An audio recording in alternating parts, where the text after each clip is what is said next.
Hello everyone, welcome to Lukmaan IAS. Today we are going to have discussion of the CSAT paper of AIPMT test number 6. So in CSAT paper basically today I am going to take the discussion of two sections, the mathematics and reasoning part of the paper. So before we start the discussion on this section, I would like to share details of a very special program that Lukmaan IAS is running now. So basically we have started the marathon classes for the prelims exam of 2024. In the marathon classes, we are going to conduct we are going to cover one subject in one day, and that one subject will be covered by the respective faculty from Lukmaan IAS. For example, initially we are going to start with polity. So today polity has started, and it is being taken by S. Ansari sir. Then geography section will be covered for the prelims exam by Lakshmikant Jaibhe sir. And history, art and culture will be covered by R.S. Chauhan sir. After then, environment and ecology section will be covered by Lakshmikant Jaibhe sir. And then Kumar Shivang will cover economy section. And I'll be covering the science and technology section and some portion of the current affairs. Other portion of the current affairs will be taken by Lakshmikant Jaibhe sir.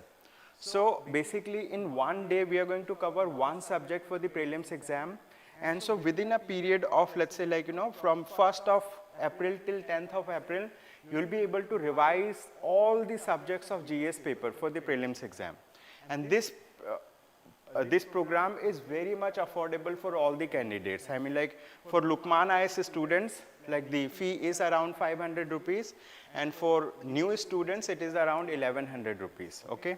And these marathon classes are being supported by the Panch Sutra test. Panch Sutra tests are all India open test for UPSC Prelims exam. So we are going to cover 5 tests, right? 5 mock tests for the UPSC Prelims exam. So these, let's say, classes will help you to solve good number of questions in the Panch Sutra test also. And this is going to help you to qualify the prelims exam. So if you feel that your preparation has not happened to the point, right, that you be confident. So in that case, you should join these classes. Now, so basically there are many questions that I'm going to discuss. However, today I want to discuss those questions that require some conceptual clarity, okay? So I'm going to start the discussion with these questions one by one. So let us discuss about this particular question first. So it says, a cube of side 24 centimeter is painted red on all the sides and then cut into smaller cubes of size 4 centimeter each. Then consider the following statements, okay? So this particular question is related to cubes and dices. I mean, it is related to cube. So before we start the discussion on this particular question, let us see there are 3 statements that they have given. How many statements? The first statement, second statement, and third statement. They have given 3 statements. First of all, we will go through this question. Then we are going to solve, let's say, this particular question. Statement 1 says the sum of the number of cubes with 3 faces painted and 2 faces painted is 56. What they are saying that we have a big cube, and in that big cube, the outer portion is painted red color, and we have broken this particular cube into smaller pieces. Initially, the, let's say, larger cube has 24 centimeter side or length, and then if we talk about the smaller cube, so it has 4 centimeter side or length, okay? Now what they are saying first is that the sum of the number of cubes that are where 2 sides are painted and 3 sides are painted is 56. This is one of the statement. The second statement that they are saying is that the number of cubes with 2 faces painted is 48, okay? And third, the sum of the number of cubes painted on one face and painted no face is 56, 156. So they are saying how many of the above statements are incorrect. This is important. Here we don't have to identify the correct statements. We have to identify incorrect statements. And for that also you need to find out what is the number of correct statements out of it so that you can identify which statements are incorrect, all right? So when we talk about cubes and dices, here we need to understand, okay, so let me help you understand about this particular topic, okay? So what I'm going to draw a cube for you so that it becomes easy for you to understand about cubes. I'm taking red color itself so that it becomes clear to you.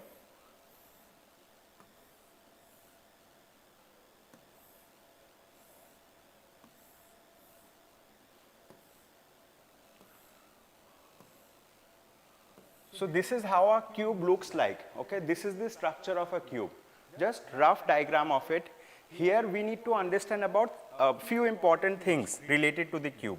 What are those few important things? Number one, if we talk about a cube, so how many surfaces it has? Like from the outside, if you see a cube, so how many surfaces are there that are painted? So in a cube, so like we will be having a surface which is, let's say, to the front side of it, let's say part 1. There will be a surface to the back side of it, part 2, okay? Means like, you know, the surface number 2. There will be a surface which is right to it, third. There will be a, let's say, face which is left to it, fourth. There will be a surface which is on the top of it, fifth. There will be a surface which is bottom of it, which is sixth. Are we understanding this part? So a cube has 6 faces. 6 faces means like, you know, so we can identify surface area of 6 faces. Okay, just a minute. So let me use a red color. So if I have to paint this particular cube, what I have to do? I have to paint all these surfaces. Like I just painted one of the surface. Similarly, what we need to do? We need to paint all the, let's say 6 sides in this particular cube. So this is the bigger cube. So what are the important parameters in this cube that we can identify? Number one, here you need to understand that what are the important things that we need to identify in a cube. So how many sides, or how many surfaces does a cube has? Surfaces, that helps us to identify surface area. So like, you know, number of surface will be equal to 6. What? So here number of surfaces in a cube will be equal to 6. Second thing, if I talk about how many corners do we have in this cube? Corners, okay? So let me number those corners. So like, let's say this is one of the corner, this is the second corner, this is the third corner, this is the fourth corner, this is the fifth corner, this is sixth corner, this is seventh corner, and here we will be having 8th corner. So in a cube we have 8 corners, okay? So it is important, we have number of corners that we have in a cube is equal to 8. See, the important part, how many sides do we have? Sides means how many edges? Edges, okay. So if I talk about number of edges in a cube, number of edges. What are edges? So let me use another color just to mark those edges. Let's consider this is one of the edge. This is another edge. This is another edge. This is another edge. Okay, so here again I'm numbering green color. So green color showcases edges in a cube, okay, edges. So here first edge, second edge, third edge, fourth edge. So on the front side we came across 4 edges. If we talk about the back side of this cube, we will be having 4 more edges, okay. So for example, so I have drawn, so like this will be the 5th edge, this will be the 6th edge, this will be the 7th edge, and this will be the 8th edge. Then if I talk about on the sides again, sides also 1 edge, 2 edge, 3 edge, 4 edge, like that, okay. So 1 edge, 2 edge, let's say like, you know, 1 edge, 2 edge. So basically 8 plus 2. 2 edges means like 1 edge will be here, another edge will be here, another edge, another edge. So in all number of edges will be 12. Number of edges in a cube will be 12. Okay. So in any cube, if we talk about any cube as a diagram, right? If we talk about any cube, so number of surfaces it will be having 6, number of corners will be 8, number of edges will be 12. So if we have a larger cube, bigger cube, and if we are breaking it into smaller parts, let's say we are cutting this particular cube into smaller parts. So if the outer sides are colored, if the outer sides of the cube are colored, so if we, let's say, cut into the pieces, so there will be some pieces in the cube, let's say the middle part of the cube. Let's consider what we are doing. We are dividing this cube into 3 halves like this. Okay, so we are cutting it this way, and again if we cut it this way, so the thing is the corner portions of the cube, the new cube, so it will be having, let's say, like 1 face painted, second face painted, third face. In the corners of the cube, of the smaller cube, 3 faces will be painted.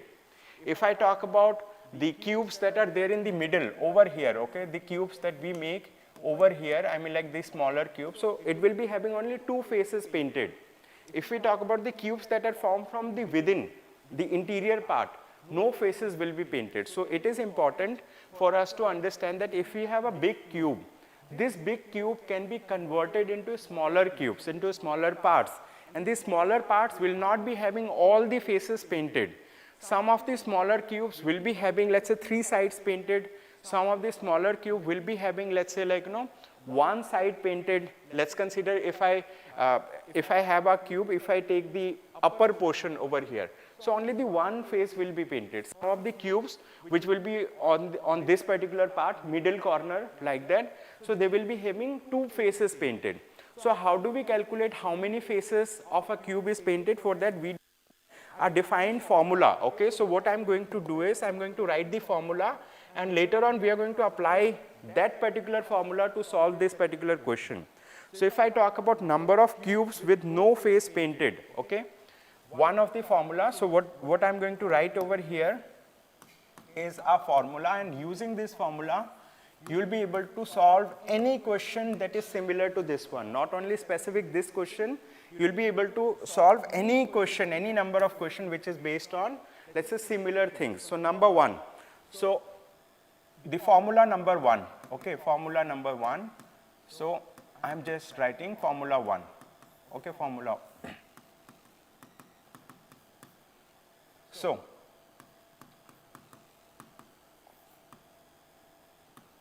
number of cubes, formula 1, number of cubes with no face painted, okay, with no face painted. So we can have, let's say, there will be many cubes that will be having no faces painted. So what will be the number of those cubes? This will be n minus 2 whole cube. What? N minus 2 whole cube. So we need to understand what do we mean by n. So n is equal to, let's say, sides or edge length of larger cube divided by edge length of smaller cube, okay, edge length of larger cube upon edge length of a smaller cube. This is n value, okay. Let's consider in the question they have given that larger cube has length or edge which is 12 centimeter. The smaller cube has length or edge 4 centimeter. You see over here in the, 24 centimeter larger cube, smaller cubes that we are making, it has 4 centimeters. So over here, let's say if we use this particular formula, what? If we use this formula, we will be able to identify the number of edges. So n value will be 24 upon 4, which is equal to 6 in this case, okay. So number of cubes with no faces painted will be n minus 2 whole cube. Second formula, number of cubes with 1 face painted, okay. Number of cubes, formula number 2,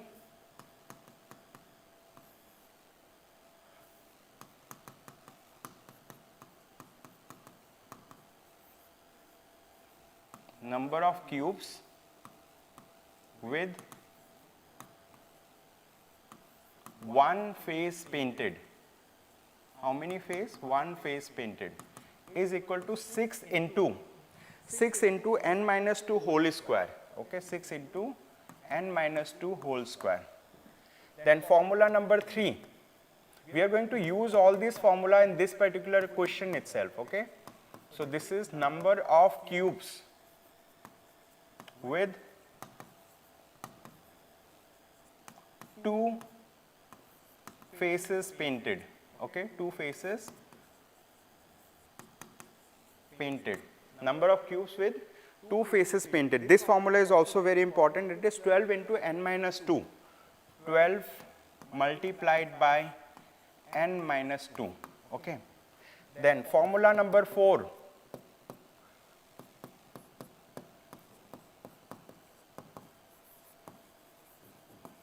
number of cubes with 3 faces painted. How many? 3 faces painted. This will be equal to exactly 8, okay? Number of cubes with 3 faces painted, exactly 8. Okay, so this will always be the case. Okay, this will always be the case. So over here what we need to do, using these formula, we need to identify whatever they are asking in the question, okay, using these formula. So number 1, they are asking the sum of the number of cubes with 3 faces painted, okay, sum of the number of cubes with 3 faces painted and 2 faces painted is 56, they are saying. So we need to verify it. So sum of the number of cubes with 3 faces painted and 2 faces painted, okay. So to verify the statement 1, okay, to verify this statement 1, I'm just writing statement 1, okay. So to verify statement 1, what we need to do, we need to identify the let's say number of cubes with 3 faces painted, number of cubes with 3 faces painted, okay, 3 faces painted. So we know what is the formula, number of cubes with 3 faces painted, it will be always 8. Second, they are saying number of cubes with 3 faces painted and 2 faces painted.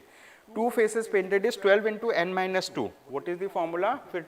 For 3 faces painted it is 8, and with 2 faces painted 12 into n minus 2. Okay, so this will be, let's say, number of cubes with 2 faces painted.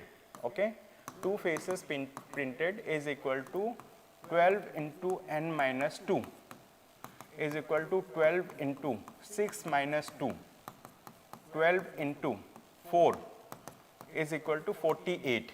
So if we add both of them, number of cubes with 3 faces painted and 2 faces painted, if we add both of them, 8 plus 48 is equal to 56. Okay, 8 plus 48 is equal to 56.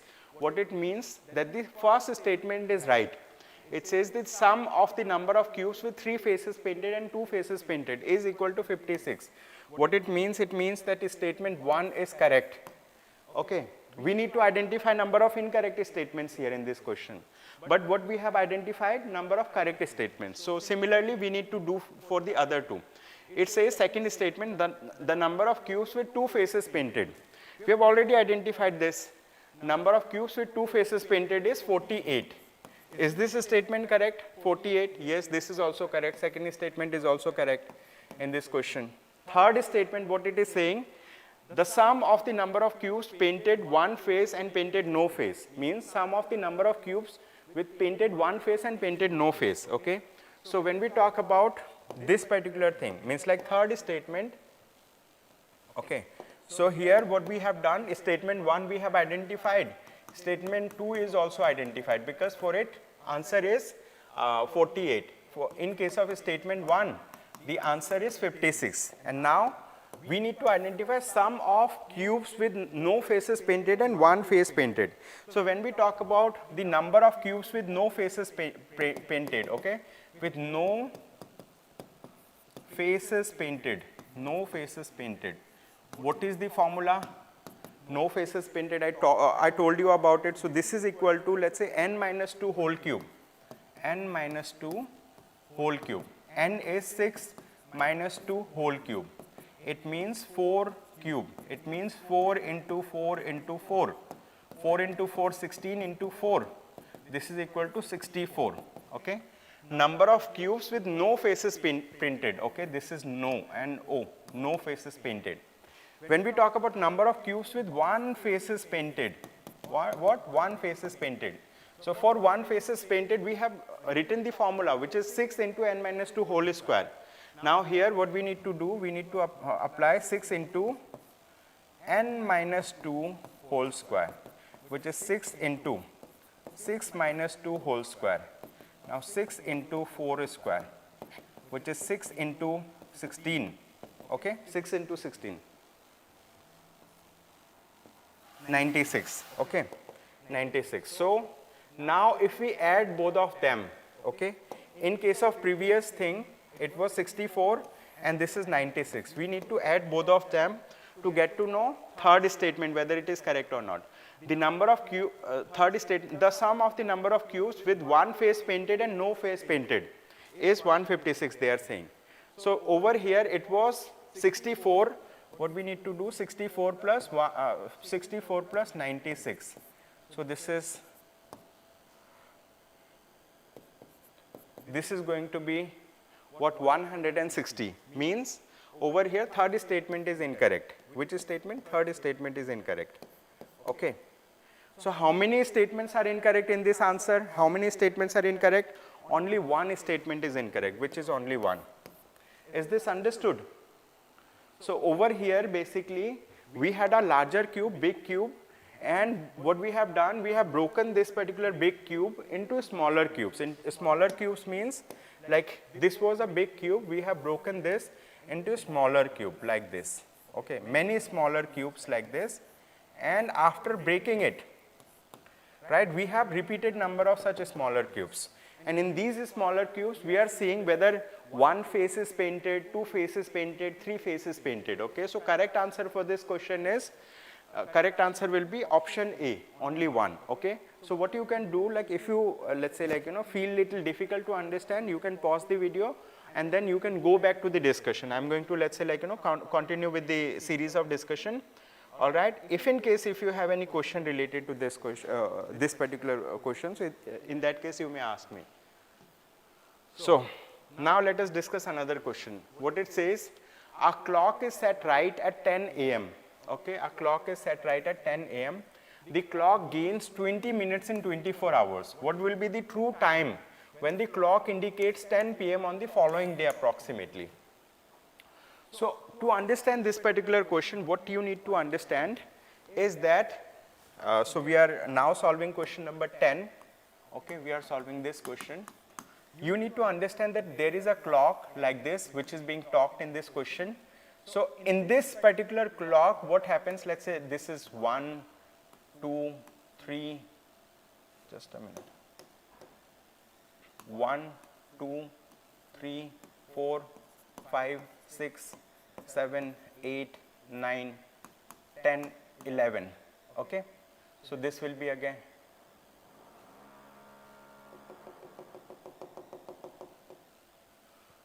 12, 1, 2, 3, 4, 5, 6, 7, 8, 9, 10, 11, like that. This is the clock that they are talking about.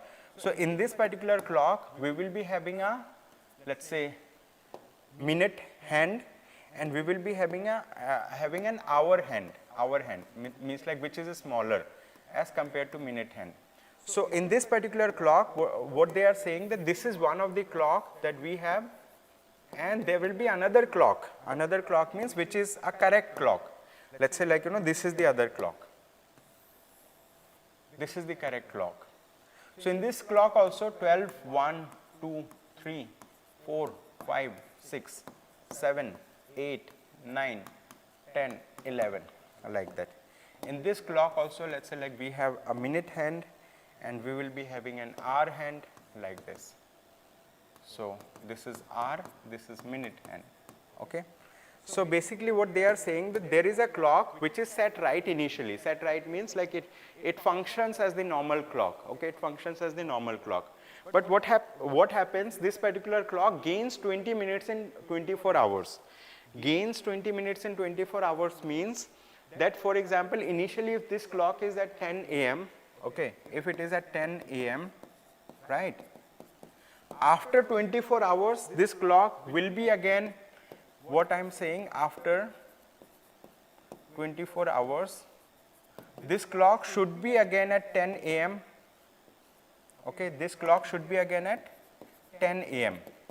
But since it is saying that it gains 20 minutes in 24 hours, 20 minutes in 24 hours means like in 24 hours, a normal clock will come back to the 10 a.m. Means like earlier, today is 10 a.m. Tomorrow morning after 24 hours, it will be again at 10 a.m. But over here, this particular clock gains 20 minutes, means it will be 9:40 a.m. after 24 hours, because it gains, let's say like 20 minutes, means like actually it should come at 10 a.m. but this 10 a.m. is equivalent to 9:40 a.m. of the original clock. It is like that. Okay, so this will be like this. So the situation is that like within 24 hours it gains 20 minutes. So when we talk about 20 minutes, if we convert it into hour, so in 1 hour how many minutes we have? 60 minutes. So this will be 1 by 3. So it gains 1 by 3 hours in 24 hours. How much? 1 by 3 hours in 24 hours. Now what they are asking in this particular question is that what will be the true time when the clock indicates 10 p.m. on the following day? Today is 10 a.m., tomorrow morning 10 a.m. after 24 hours. In the evening at 10 p.m., 12 more hours will be there. 10 a.m. to 10 p.m. is 12 more hours. Okay, so 36 hours. So 36 hours, like what will be the true time when the clock indicates 10 p.m. on the following day? So following day 10 p.m. it indicates, let's say like like it indicates 10 p.m. after lapse of 36 hours. Means like today 10 a.m., tomorrow morning 10 a.m. So 24 hours. Tomorrow evening 10 p.m. 12 more hours, 36 hours. So if this clock gains 20 minutes in 24 hours, it's going to gain 10 minutes, right? In 12 hours. It's going to gain 10 minutes in 12 hours. So overall, it's going to gain how much time in 36 hours? 30 minutes. It's going to gain 30 minutes in 36 hours. Okay, it's going to gain. So when it is actually showing, let's say 10 p.m., so like, it has gained 30 minutes. So actual time will be 9:30 p.m. What will be the actual time? Actual time is going to be 9:30 p.m. for this particular clock. Are we understanding? Means initially it is 10 a.m., today 10 a.m., tomorrow morning again if it is coming at 10 a.m., but like there is a lapse of 20 minutes. Lapse means like it has gained 20 minutes extra. Actually this time in other clocks will be 9:40 a.m. So the thing is like this clock gains 20 minutes in 24 hours. How much time is it going to gain in 36 hours? So 36 hours means 12 more hours. It's going to gain 10 more minutes. So it's going to gain 30 minutes. So actually the time will be 9:30 p.m. Okay, when it indicates 10 p.m. but it will be the time will actually be 9:30 p.m. So correct answer is option A in this particular question. So after this, let us solve another question. Okay, a very important question that we are going to discuss. So this question seems to be little difficult, right? Because this is related to Venn diagram. What? This particular question is related to Venn, okay, it's related to Venn diagram. So I'm going to help you understand to solve this question. I'm considering that you have already appeared or let's say attempted this particular paper, test paper, so that you know this question. You may be having the question paper. If you don't have a question paper, what you can do, you can simply take a screenshot of the question from your video so that like you have the question in front of you. Okay. Then I'm going to solve this question. What it says, I'm going to read this question for you once. 3 statements followed by 3 conclusions are given below. So over here they have given 3 statements. Statement 1, statement 2, statement 3. And then they have given 3 conclusions. Conclusion 1, conclusion 2, conclusion 3. Okay. Then it says you have to take the statements to be true even if they seem to be at variance from the commonly known facts. Means like whatever is mentioned over here, we need to consider that they are true even if they may not be true in actual sense, right, in commonly known facts. Read all the conclusions, then decide which of the given conclusion logically follows or follow from the statements disregarding the commonly known facts. Means we are given 3 statements. We need to consider that these 3 statements are correct, no matter what is the actual scenario. Second thing, they are saying like you need to read conclusions also. Then you need to see which conclusion follows from the let's say statements that you have written. Okay, this is the thing. Now let us try to solve this particular question. Let us try to solve this question. So this question will be a very simple question for us to understand. Number 1, it says some cars are trucks. Okay, some cars are trucks. So what we are going to do to solve this particular question, question number 14. Okay, I'm writing this question for you. Question number 14. It says some cars are trucks. Let's consider what I'm doing. I'm mentioning cars using this color. Okay, I'm mentioning trucks using this color. What? Trucks. Okay. So it says some cars are trucks, okay. Some cars are trucks.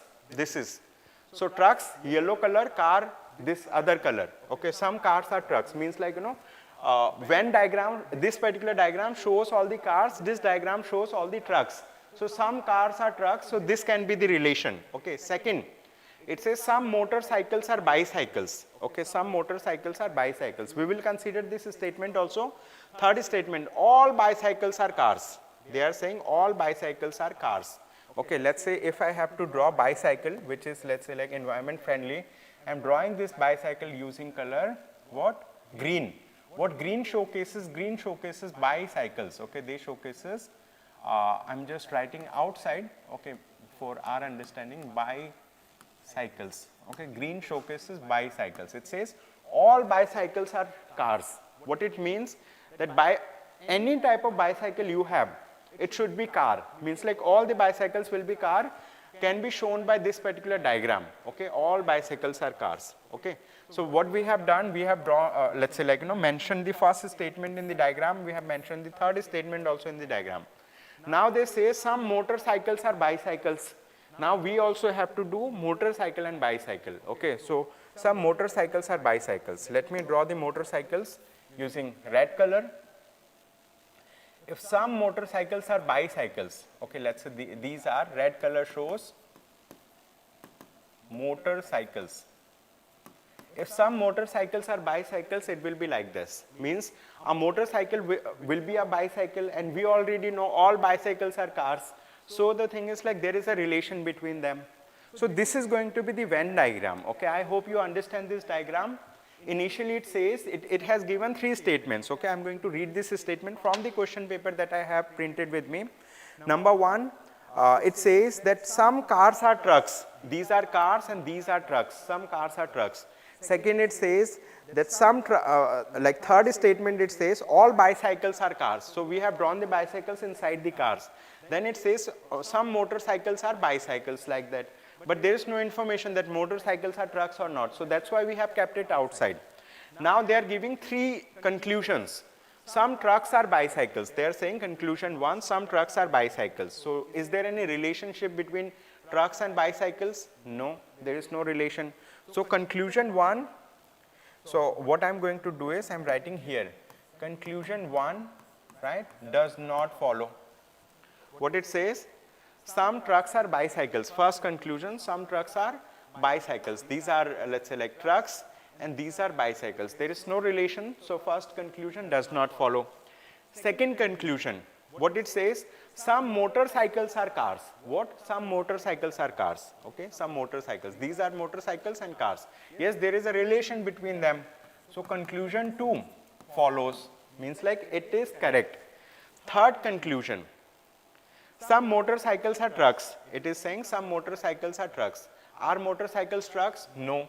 Some motorcycles are trucks, means like this is not correct. So which conclusion follows? Only second conclusion follows, right? Means like they have given three statements, statement 1, statement 2, statement 3. Based on these three statements, they have given three conclusions. And what we have done, we have read these statements, we have drawn the Venn diagram.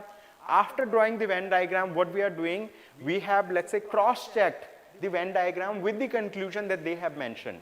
Now we get to know that like conclusion 1 does not follow, conclusion 2 follows, conclusion 3 does not follow. So here what they are saying, which of the following is correct? Only conclusion 1 follows, this is wrong. Only conclusion 2 follows, this is right. Only conclusion 3 follows, wrong. All conclusions follow, wrong. Okay? Correct answer is option B. I hope you understood this question, right? So only conclusion, like conclusion 2 follows, okay? Only conclusion 2 follows. This is the thing. So with this, now let us move to another question quickly. Okay, so now we are going to solve question number 15.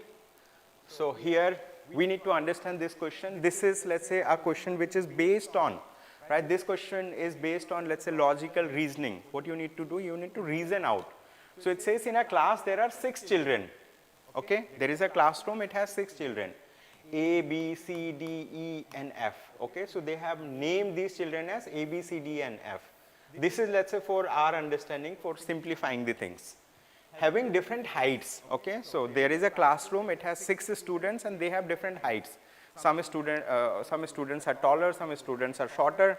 There will be a student who is going to be the shortest, there will be a student who is going to be the tallest. And here they have given all students have different heights, means like there is no student, no two students who have the same height. This is the thing. Now it says D is taller than A. Now what we are going to do to solve this particular question, question number 15, okay, what we are going to do in question number 15, we are basically the student who is taller, okay, so they might have given multiple statements, 1, 2, 3, 4, 5 statements, okay, what they have given 5 statements, 1, 2, 3, 4, 5. Based on these 5 statements, what we are going to do, and they have said there are 6 students, what? A, B, C, D, E, and F. They are the students in the classroom, okay. So all students have different heights, and based on this, they have given, let's say, like, information. And then we are going to draw the relationship. So a student who is taller, let's say there is a student who is taller, will be shown by this particular symbol. I mean, like, taller will be having on this side, then shorter, the student having shorter height will be like this. Are you understanding? This is known as greater than symbol. What? This is known as greater than symbol. So we are going to use greater than symbol to showcase, right? We are going to use this greater than symbol to showcase the taller student. Taller will be on the left side, shorter will be on the right side of this symbol. So we are going to read each statement one by one, and then we are going to draw the conclusion. D is taller than A. Since there are 6 students, we cannot say that D is immediately taller than A. D is in general taller than A. It means D is taller than A. Is it understood? D is taller than A. D is greater, A is, let's say, D has greater height, A is lesser height. Then, now, okay, they have also talked about that equal heights. A and F are equal in heights.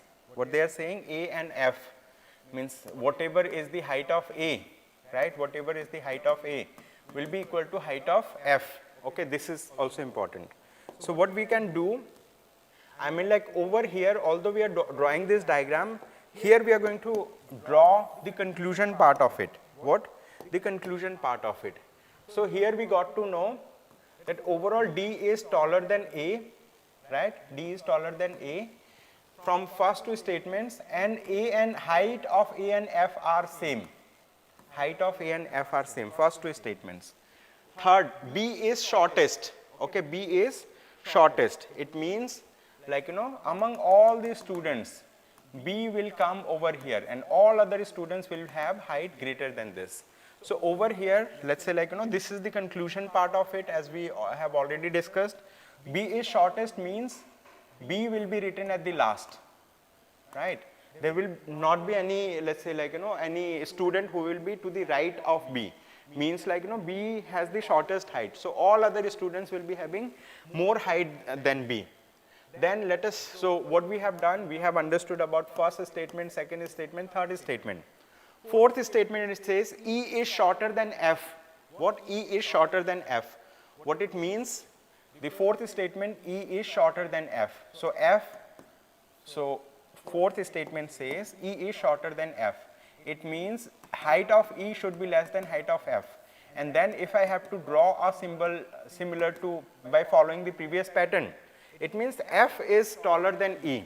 Okay, F is taller than E. So we know A and F have same height, and if F is taller than E, what will happen? F will come over here, E will come over here, right? From fourth statement we have drawn this. Fifth statement it says, okay, fourth statement we have drawn. Fifth statement it says C is taller than F. Okay, C is taller than F. Now here, fifth statement says C, I'm writing white, C is taller than F. Means, like, the height of C is greater than height of F, like that. And height of F is greater than height of E, or like previous statement, C is taller than F. What it means, if C is taller than F, C has to come somewhere to the right of A equal to F. Means, like, C is coming here, C is taller than A equal to F, which is greater than E, greater than B, like that. So these are the statements that we have drawn. But here, if we talk about comparison of height of D and E, there is no relationship that can help us to understand what is the relationship between height of D and C. Means like whether D is the tallest or C is the tallest, it is not known. For others, it is known. So what they are saying, how many of the above statements are required to find the tallest among them? How many of the above statements are required to find the tallest above them? Even let's say like if we use all the 5 statements, right, we cannot identify that who is the tallest person, because like the tallest person can be D, tallest person can be C also, okay, D, C, and let us see whether we have included all of them. So we have over here we have A, we have B, we have C, we have D, we have let's say E, we have F, all of them are included. So we do not know exactly who is tallest, okay, whether D or C or D. So the thing is can't be determined, okay. What will be the answer? That it cannot be determined even using all the above statements. So okay, so correct answer will be statement D. I hope you understood this question. Now with this, what we are going to do is we are going to move to the next question. All right, we are going to move to the next question. So now let us quickly see another very important question. We are going to see question number, let's say 27. Okay, we are going to see a question which is 27. Let's see what it says. A box contains 100 cards. A box contains 100 cards numbered 1 to 100. Okay, there is a box, it has cards, 100 cards, right? 1 to 100. If a card is drawn out randomly, then consider the following statements. Okay, so we need to understand this particular question. What we are going to do, I am writing the question number also for your clarity, question number 27. So what is this? Basically what they are saying is there is a box that we have. In this box there are cards. Okay, what we are doing, we are taking out cards from this particular box. Okay, and in these cards numbers are printed 1 to 100. Means like there are many similar cards like this, 1 to 100 numbers are printed. Okay, so I hope this statement is clear. Many a times in CSAT paper, students are not able to comprehend the question. They are not able to understand what the question is asking. So then it becomes difficult to solve those questions. Okay, so that's why I'm drawing the diagram also, so that like it becomes easy for you to understand what the question is asking. So what it says, a box contains 100 cards numbered 1 to 100. If a card is drawn out randomly, then consider the following statements. They have given how many statements? 3 statements. Okay, they have given 3 statements. Statement 1, statement 2, statement 3. We are going to read all these statements. It says probability that it has 2 written on it is 1 upon 5. Probability. So now this topic is based on probability. Okay. What? Probability. So probability is a mathematical function, as we all know. So probability, basically it is number of desired event upon total number of events. Total number of events. And this total number of events is also known as sample space. What we say it to be? We call it as sample space. Total number of desired events, okay, number of desired events and number of total number of events. So in this box, if we have 100 cards, if we draw out those cards, so what will be the number of cards that we are going to draw? 100. So in this case, the sample space will be equal to 100. Are we understanding? In this particular question, sample space will be 100. Now the questions that they are asking are different one altogether. Let us understand this question. Probability that it has 2 written on it is 1 by 5. Okay, if a card is drawn, there is a box that contains 100 cards. We are drawing out one card. Whether 2 is written on it, it is not asking how many times 2 is written. Okay, it says probability that it has 2 written on it is this. In this box, 100 cards are there. So if I take out a card, So that card, so I'm just writing, let's say like, sample space we all know. So in, let's say related to statement number 1, if we are drawing out cards and right, the probability of 2 coming on it. So in how many instances, in how many cases 2 can come? So there will be a case where 2 can be written on the card number 2 itself. There can be a case 2 can be written, card number 12, 2 is written, na? 12. There can be a case card number 22, 2 is written. It is not how many times 2 is written. It means card is taken out, here 2 is written, okay? 1 card, 2 card, 3 card, 22. Then we have 32, 42, 52, 62, 72, 82, 92. In these cases, 2 will be written. What? 92. In these cases, 2 will be written. Right? How many cases are there from here to here? 1, 2, 3, 4, 5, 6, 7, 8, 9, 10. So 10 cases are there where 2 will be written. Apart from this, there will be additional cases that I am going to discuss now. Additional cases means the card can be, let's say, there can be a card where, okay, apart from this I am just writing, where 20 is mentioned, 21 is mentioned, 23 is mentioned, 24 is mentioned, 25 is mentioned, 26 is mentioned, 27, 28, 29. So these will be the other cases. There are cards, 1 to 100 are mentioned in 100 cards, 1, 2, 3 like that. We take out cards, in one card 2 is mentioned, in another card 12 is mentioned, in another card 22 is mentioned, like that. So 2, 12, 22, in this way there are 10 cards. Then there will be cards that are numbered from 20, 21, 22, 23 like that. Since 22 is already included over here, so that's why I have not written 22 over here, because it will lead to repetition. So 10 cases are here, and here we need to count the number of cases. 1, 2, 3, 4, 5, 6, 7, 8, 9. 9 cases are there. So overall, how many cases? So what is the probability that, like, if we take out one card, so related to statement number 1, if we talk about probability of drawing one card where 2 is mentioned, where 2 is mentioned, what will be the probability? What is the desired thing? If we take out any of these cards, 2 will be mentioned. If we take out any other card, 2 will not be mentioned. So number of desired events is 10 plus 19, or 10 plus 9 is equal to 19. Total number of events is 100. So this is 19 upon 100 is the probability. But what they have mentioned, probability is 1 by 5. If 20 upon 100 happens, so that will be 1 by 5, 20 upon 100 like this. But like actually we have 19 upon 100. So when we talk about whether the statement 1 is correct, whether statement 1 is correct, no, statement 1 is not correct. Okay, statement 1 is not correct. Now let us talk about second statement.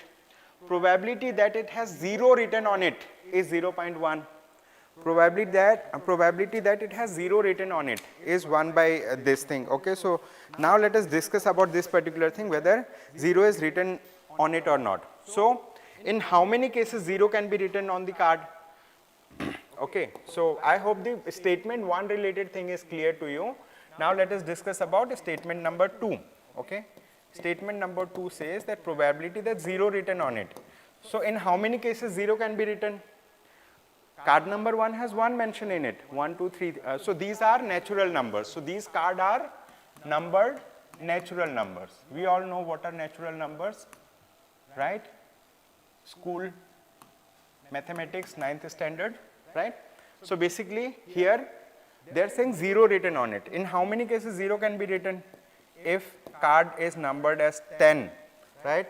If card is numbered as 20, if card is numbered as 30, 40, 50, 60, 70, 80, 90, 100.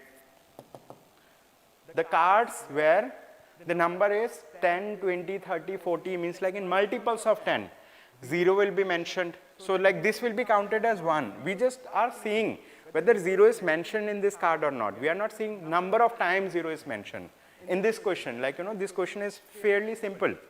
So 1, 2, 3, 4, 5, 6, 7, 8, 9, 10. In how many cases 0 is mentioned? In 10 cases, right? So if we talk about probability that 0 is mentioned on the card, that in the question they are asking, probability that 0, okay, this is the symbol of 0, is mentioned on the card, is mentioned on the card. So what is the probability? Number of desired events is 10, total number of events is 100.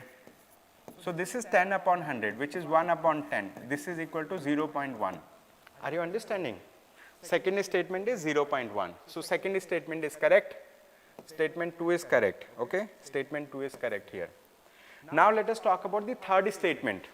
What it says, probability that it has 5 or 0 written on it is this. Now, like we have already found what is the probability of 0 written on it and probability of 5 or 0 written on it. Now, we need to understand probability of 5. So, third statement is fairly simple, pretty simple, which is similar to, right, this to identify the probability of 5 or 0 written on it, we need to follow the case that we have followed in statement 1, 5. So a card can be numbered as 5, it can be numbered as 15, it can be numbered as 25, it can be numbered as 35, 45, 55, 65, 75, 85, 95. In these cases, 5 will be mentioned 1, 2, 3, 4, 5, 6, 7, 8, 9, 10. How many cases are there?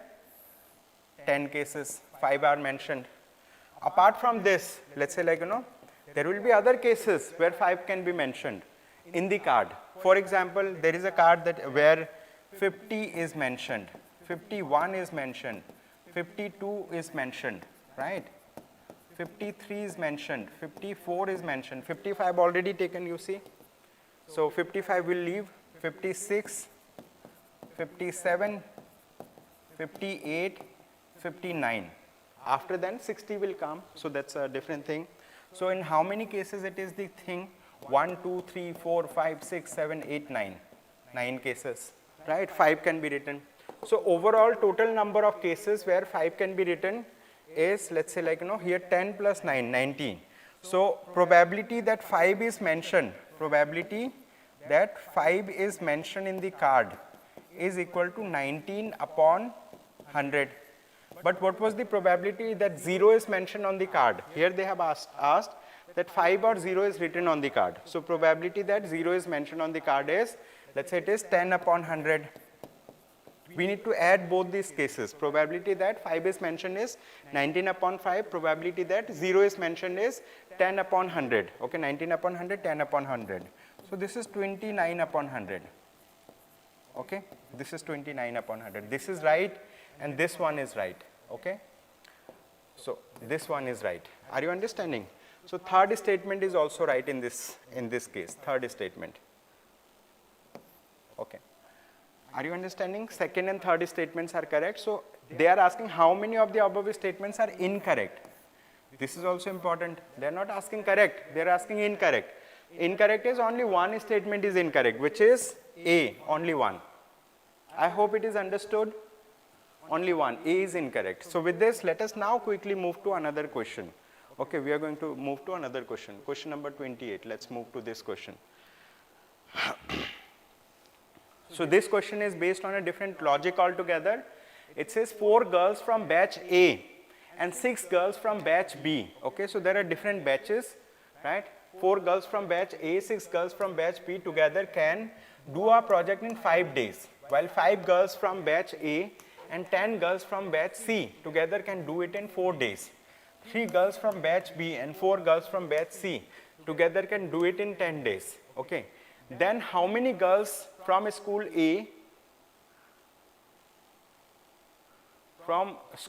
can set up the project in 1 day? Okay, so like what they have done is they have mentioned batch and school similarly. Here we need to understand that how many girls from batch A can set up the project in 1 day. So how many girls can be needed, right? So what they have talked about different batches. Batch A, batch B, and batch C. What they have talked about?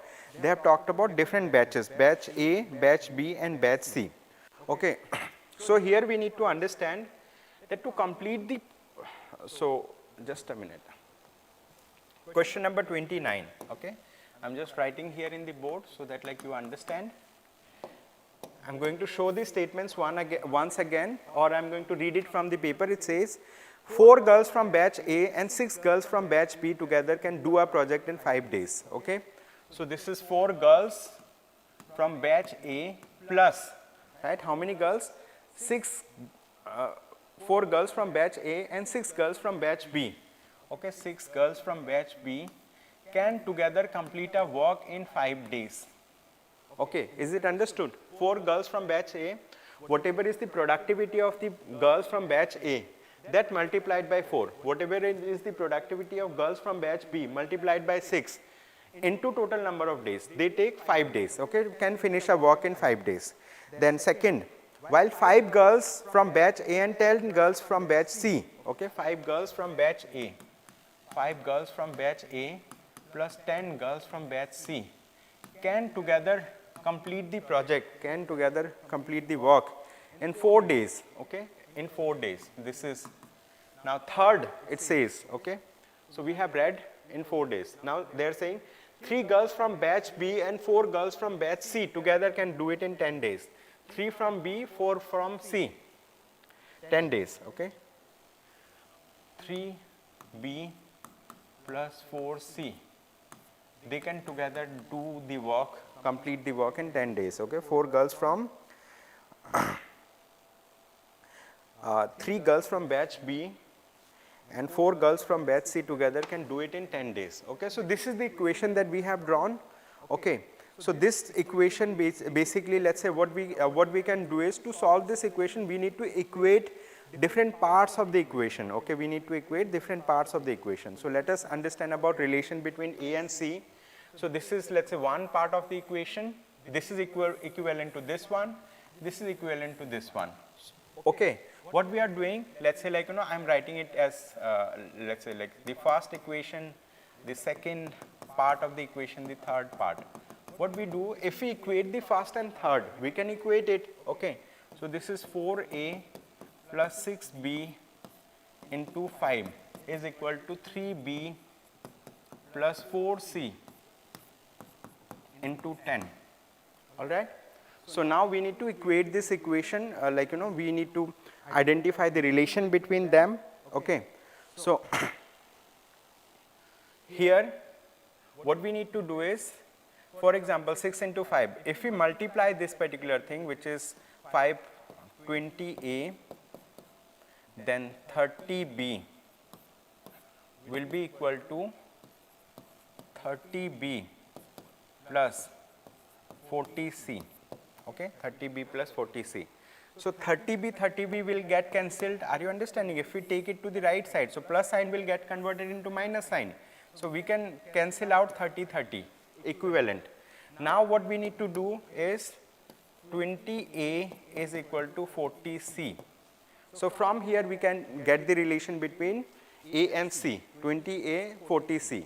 So if I talk about A upon C is equal to 40 upon 20, which is equal to, let's say, like, you know, 2:1, like that, okay, 2:1. So this is the thing. So this is one part of the equation. What we have done is, we have equated the first and third in the first case, okay, in the left half of the, let's say, screen. Now what we are going to do in this particular case, we are going to equate the second and third, okay. We are going to equate this. We are now going to work on these two things, these two we are going to equate. So this is 5A plus 10C into 4 is equal to 3B plus 4C into 10. Are we understanding this part? So over here this will be again 20A plus 40C is equal to 30B plus 40C, okay, 30B plus 40C. What we are going to do is 40C can get cancelled again, okay. I'm using the same color 40C 40C means like if we take it to either side, the sign will get changed. So over here 20A is equal to 30B. So from here we can get the relation between A is to B. Okay. So if I talk about A is to B, right, 0 0 will get cancelled, 3 is to 2. Okay. So let's say this is our equation A, let's say this is our equation B. Now to solve this particular question, what we need to do is we need to equate the value, like we need to identify what is the relation between A is to B is to C, right? What is the relation between A is to B is to C, and how do we find out this thing? To find out this particular relationship, we need to identify one important thing, that we also need to find out relation between B and C. And how do we find out relation between B and C? It is pretty simple. Okay. Between B and C. Now what we do, if we equate equation number 1 and 2, so this is, let's say, now again we are doing third part, we are let's say equating these two equations, this particular equation and this particular equation, because they are equal to one another, we are equating. So this is 4A plus 6B into 5 is equal to 5A plus 10C into 4, right? So we are again doing the multiplication. This is 20A plus 30B is equal to 20A plus 40C. From here 20A will be cancelled. So if I talk about B upon C, it's like 30B equal to 40C. So B upon C will be equal to 4 upon 3. Let's say this is our C equation. Okay. A equation, B equation, C equation. These equations are important for us. Okay, we are going to utilize these equations to come to final answer. Which equations? These three equations. Now what we need to identify here is, we need to identify A is to B is to C. What is their relationship? Okay. So to identify this, we know A is to B, we know B is to C, we know C is to A. So to understand this, like here we are using another ratio and proportionality thing. So you will be able to understand, let's say I have A, B, C. I want to identify or find out the relation between them, A, B, C. So what is the value of A is to B? A is to B value. Okay. This is, A value is 3, B value is 2, A is to B. What is the value between B and C? B is to C. Like B is to C is 4 is to 3. So here we are writing just below this. Okay. Now what is the value between A and C? 2 is to 1, A and C. Okay. So here to identify, let's say A is to 1, which is, let's say 2 is to 1. So this is 2, A and C, 1. Now how do we calculate this value?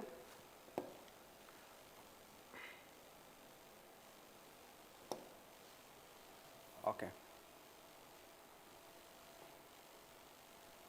AB, BC, CA. Okay, let me identify C is to A, which is going to be 1 is to 2. C is to A, just opposite to it. C is to A. Now what you need to do is, you need to multiply these things to identify the exact detail. So this will go, like if we multiply in this manner, so this is going to give us the result of A. A value will be equal to, this is 3 into 4 into 2, which is going to be 24, right? Then if we talk about B, what is the value of B? This will be, let's say, like, you know, these two, 4 into 2, 4 into 2 is 8.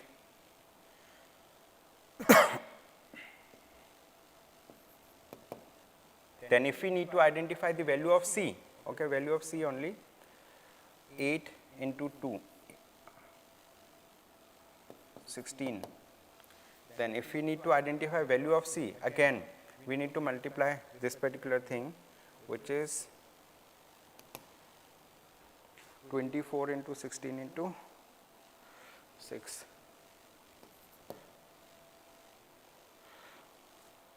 12. 3 6 into.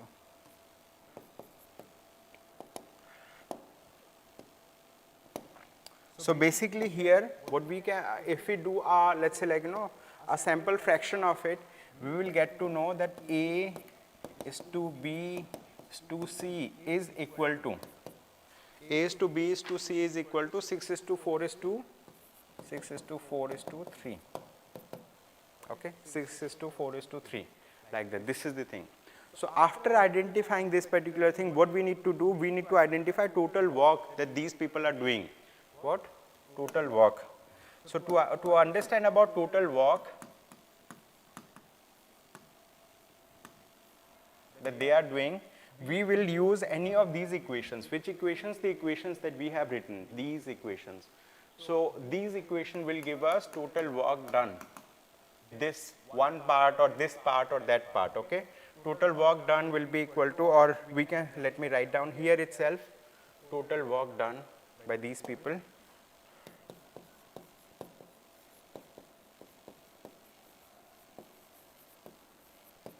will be equal to 4 into, we are using this equation 4 into A value is 6 plus 6 into B value is 4, then into 5.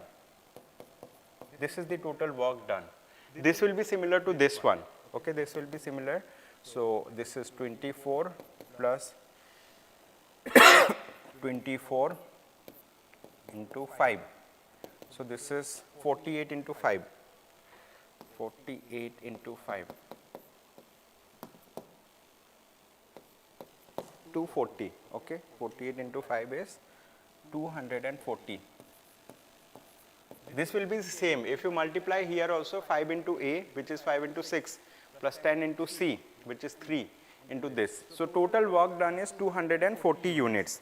Required number of girls from batch A to complete the project in 1 day. Okay. So now they are asking the final part of the question, that how many girls are needed. Okay. So final answer will be, how many girls will be needed from batch A to complete the work in 1 day. So total number of work done is 240. So in 1 day, right, this is 240 is total, right.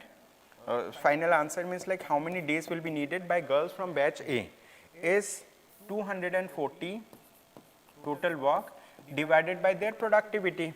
Okay. 40. Okay. So 40 girls will be needed. How many girls? 40 girls from batch A will be needed to complete the work, complete the project in 1 day. I hope this is understood. Very technical question.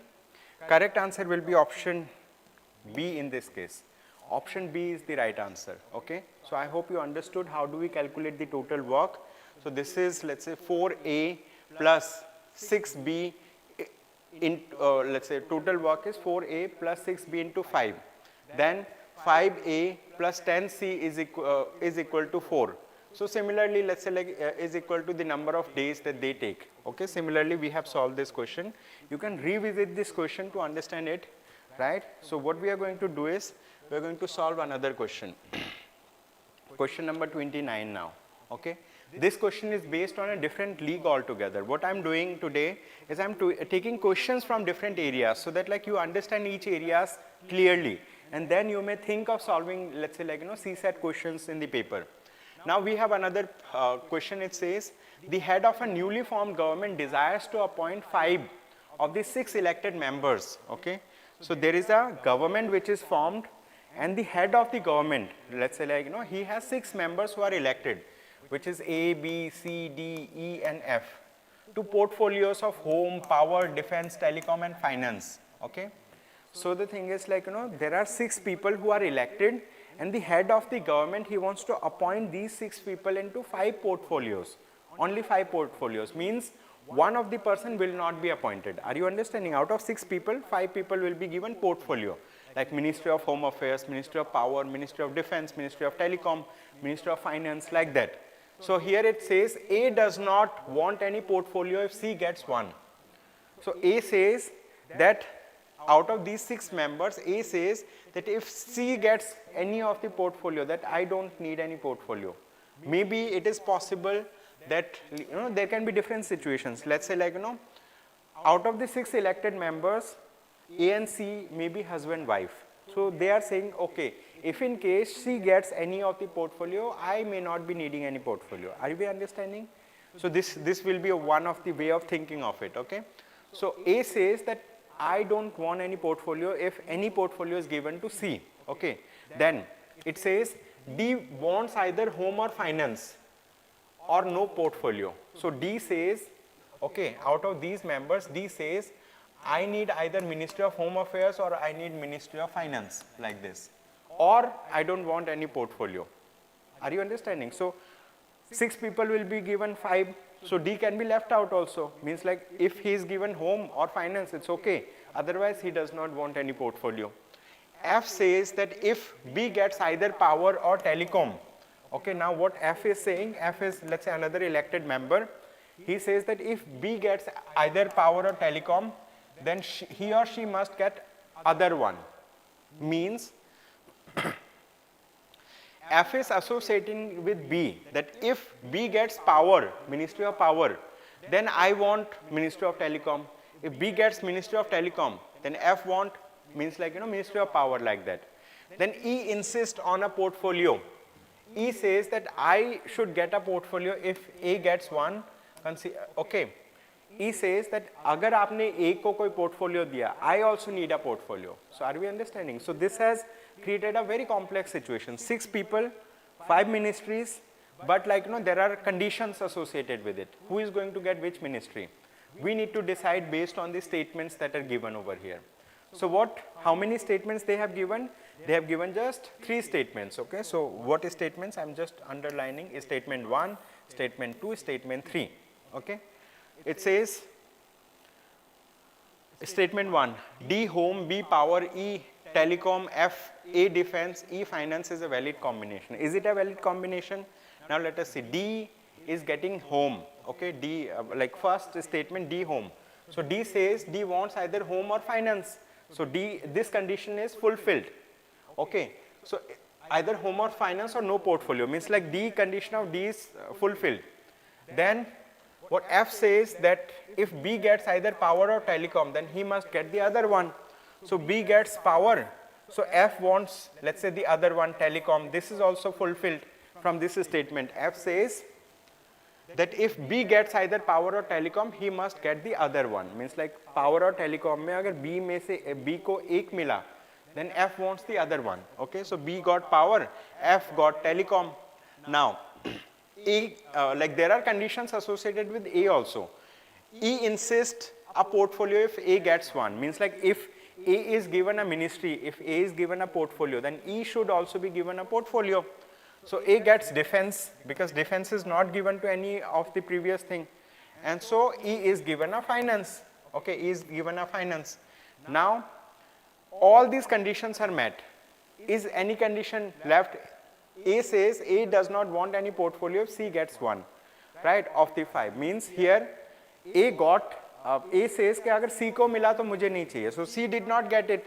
That's also true. So this statement actually follows. Okay, statement 1 is a valid combination considering all these conditions. Now let us talk about statement 2. What it says, if D gets home, A gets finance. If D gets home and A gets finance, then B gets power, E gets telecom, and defense is valid one. See, again, let us see. If D gets home, D wants either home or finance or no portfolio. D got home. Let's say this is correct. So A gets finance, A gets one, so E should also be given. If A gets one of the, let's say, portfolio, then E also wants. Let's say A got finance and E got telecom. That's okay. So far it's okay. Then B power. Okay, B got power. So where is B? So here in the conditions we need to see. It says F says that if B gets either power or telecom, he must get the other one. अगर B को power मिला है, ठीक है? So F must get the telecom. Are you understanding? If B gets, here see the conditions, if B gets either power or telecom, then he or she must get the other one. Means like F should get another portfolio. B got power, F must get telecom. Okay, so this is not fulfilled. This statement, F says that if B gets power or telecom, then he must get the other one. So if power is given to B, telecom must be given to F. So this is not a valid condition. Okay, statement 2 is not valid. Are you understanding? According to the conditions that are given. Then third statement, it says, third statement, if E gets finance, then the defense must go to A. E gets finance. Okay, so here it says D wants either home or finance, or and what is defense? Who preferred defense? Here we need to understand. If E gets finance, okay, E got finance. Yes, E insists on a portfolio if A gets one. Okay, E says like I want a portfolio if A gets one. So defense must go to A. Let's consider E got finance and defense must go to A. So anyone who preferred defense? So now let us understand this particular thing. Yes, it can easily go. How it can go? Because here what we can do is, in this particular case, this statement is correct. Why? Because B can be given power, right? B can be given power, and apart from this, F can be given telecom. Okay, B can be given power, F can be given telecom. C will not get any one because A already got a portfolio. Then D can get home. Okay, D can get Ministry of Home Affairs. Okay, D can get Ministry of Home Affairs, and A will get Ministry of Defense. E will get finance. So there is no, let's say, like problem in this. So first and third statement follow. So how many statements follow? Like here they are saying how many of the above statements are incorrect. How many of above statements are incorrect? Only one statement is incorrect, which is, let's say, statement 2. Okay, correct answer will be option A in this particular case. I hope you understood this part. Okay, so with this, now let us move to another question. Okay, let's see question number 30. This question is again, let's say, like very simple question, but like it is a logical reasoning question. Okay, so it's based on logical reasoning. We need to reason out to let's say solve this question. It says P, Q, R, S, T, U and V are 7 friends. Okay, so these 7 friends are named P, Q, R, S, T, U and V, sitting in a straight line facing north. Okay, so like these are friends. Let's say like this is one person, this is another person. All of them are sitting, and let's say this is north. So just a minute, I'm drawing this particular thing so that it becomes clear. Okay, so if we talk about directions, this is east, this is west, this is north, this is south. So what is happening? These friends are sitting, maybe let's say like they are sitting on chairs that are situated here. These people are sitting, and then they are facing towards the north. I mean like they are facing on the towards this direction. Okay, these friends are facing this direction. Are you understanding? All of them are sitting in one side. Maybe like in north side there can be movie theater. Maybe they're watching movie. Okay, so they're facing north. A plus B means A is on the right side of B. Okay, A plus B means A is on the right side of B. Means A plus B means, what it means, that A is here and B is here. Means like A is on the right side. Okay, so here I am saying this is right side, this is left side. Okay, this is left. Then A minus B means A is on the left side of B. When we talk about A minus B, it means A will be here, B will be here. Okay, A multiply by B means A is on the immediate right of B. Immediate right means like there are 7 friends. A के साथ में जो बैठा हुआ है, that is immediate right. A is the immediate right of B. A divided by B means, let's say, A is on the immediate left of B. So what they are asking, they have given 3 statements. T minus R multiplied by Q minus V.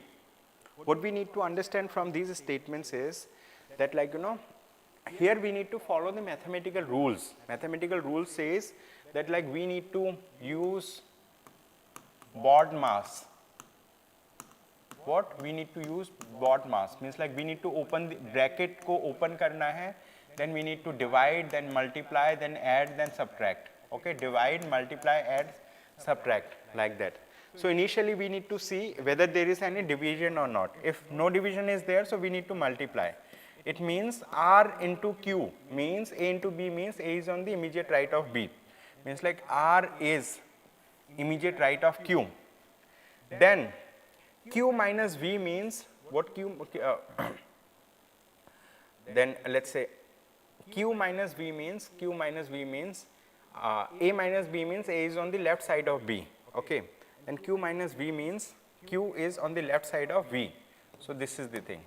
Q is on the left side of V, no matter how many people are coming in the middle. Okay, T minus R means A minus B means A is on the left side of B. So T will be on the left side of R, like that. So this is one of the relation that we have drawn from first statement. Okay, so let me put some space also over here. V. Now we have drawn this thing from statement 1. Second statement, it says P divided by Q minus U plus R means board mass. We need to divide first. Divide means P and S. What is the relation? A divided by B means A is on the immediate left of B. Means like, you know, P will be the immediate left of S. P will be on the immediate left of S. Minus U. Minus U means like A minus B means A is on the left side of B. Means like this particular thing will be on the left side of U. Let's say U is there. And now U plus R means A plus B means A is on the right side of B. U plus R means U is on the right side of R. Okay, let's say, like, you know, somewhere R is mentioned here. Okay, these are the things. Now statement third. Okay, from first statement we have drawn this. Okay, जो उधर है, that is on the right side, the one that is here, it is on the left side, like that. So we have drawn is this way. Third statement says R minus S minus U into V. So we need to give more importance to multiplication because board mass rule, we know about it, right? So U into V, what it means? A into B means A is on the immediate right of B. Means like U is the immediate right of V. Okay, U is immediate right of V. So they are connected. Here they are connected. Here they are connected. Okay. S minus U means like A minus B means A is on the left side of V. So S minus U. So S is on the left side of, let's say S on the left side of V. Okay. R minus S means A minus B means A is on the left side of B. R is on the left side of S, like that. Are we understanding this? What we need to do here is we need to club all of these things. How we can club? So from here we get the relation. If we club all of it, that U is on the extreme right, then V is near to U. Okay. Then let's say like we have R. Okay. So which is S to the right of R.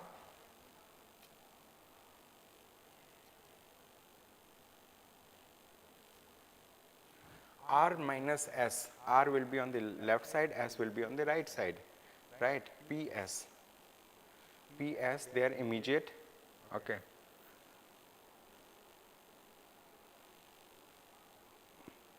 U plus R.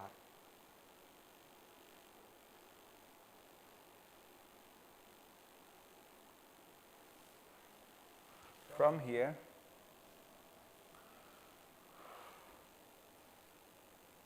okay, just a minute. Messed up with some of these things, just a minute, okay.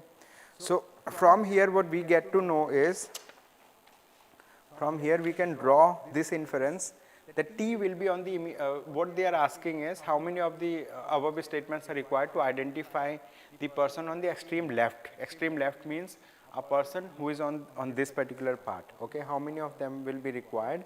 So here the correct answer to this question is All these statements will be required because to identify who is on the extreme left. Okay, this is the thing.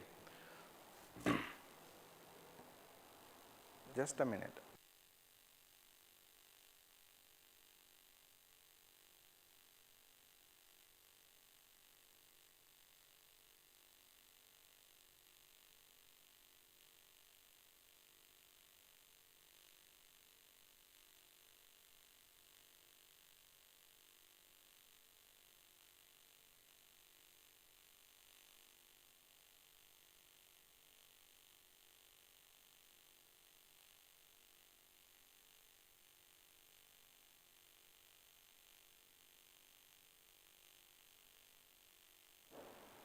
Okay. So the thing is, over here we need to understand that all these three statements are needed. All these three statements are needed, 1, 2 and 3, to identify who is on the extreme left. Okay. And who is the person who will be on the extreme left? It will be T. Okay. T will be the extreme left. So all the three statements are needed. You just need to draw the relationship in this manner. Okay. So with this, now let us move to another question, which is going to be question number 30. Okay. Let's discuss this question. Okay, 30 we have already done. Now let's move to another question. 34. This question is based on blood relations. We are going to discuss this question in detail. It says E plus F means E is the brother of F. Okay. E plus F means, here when we talk about this particular relationship, E plus F means E is the brother of F. So here E will be male, right? But it is not mentioned whether F will be female or male. Are you understanding? E is the brother of F. So when people are brother sisters, so what I am going to do, I am going to draw them in the same line. If there is generation difference, right, I am going to draw them on this way. If there is a male person, let's say I am using this arrow, right, I am using arrow for male, I am using square for female. Okay, and upright relationship for generational difference, means like father son, right, generational difference. And here in this way, if they are siblings. Okay, so using these rules, let us try to, let's say, draw a diagram to understand about blood relations. It says E plus F means E is the brother of F, E minus F means E is the sister of F, E into F means F is the father of E. Yahan pe they have talked about the relation of left one with the right one. Here they have talked about relation of right one with left one. It says F is the father of E. E divided by F means F is the mother of E, like that. So they have given multiple, let's say, conditions. What we need to understand here is, then consider the following statements. They have given one statement, second statement, and they have asked how many of these statements are necessarily true. Okay. Now let us understand. So they have given these things. T divided by S minus R plus into P shows that R is male. Let us understand this. Whenever we have division rule, it showcases that this F is the mother of E. It means like this S is female. What? S is female. Are you understanding? Because here S is the mother. Then if we talk about multiplication, F is the father of E. So this P is a male person. P is male. But when we talk about S minus R, it means, let's say, S minus R, E minus F is the sister of F. So S is the sister, means like it is female, right? T, so here, over here, if I draw a diagram for this, okay, if I draw a diagram for this, so this diagram will be clear for you to understand that from statement 1, what we can draw is that P is the father, okay, P is the father. So if P is the father, what I have drawn, I have made it him male because father, male, okay. Then we have, let's say, who is the son? Son is R, okay. Son or daughter means like it will be R. Okay, so let me draw R. So gender of R is not known as of now. And here S minus R means, E minus F means is the sister of F. So S is the sister of R. Then T divided by S means like E divided by F means F is the mother of E. So S is the mother of, let's say like, S is the mother of T. So over here, S is the mother of T, like that. So from statement 1, we can draw this diagram, family relation diagram. See again, once again, these are the conditions that they have talked about, that this means this means this. They have given this relationship. First of all, P is the father of R, okay, P is the father of R. So I have just drawn P above R, okay, to showcase generational difference. Apart from this, what they have said, S is the sister of R, S is the sister of R, so S is female, so I have drawn in a kind of box shape, right. Then it says T divided by S means T, like S is the mother of T, like that. So from here we do not know, right, gender information is not known, okay, gender is not known of, let's say R and S, इन दोनों का gender नहीं पता लगेगा, okay. So this is the thing. So over here what is happening, so this first statement does not follow, it is not necessarily true. Now let us talk about second statement. Hello, thank you so much for joining.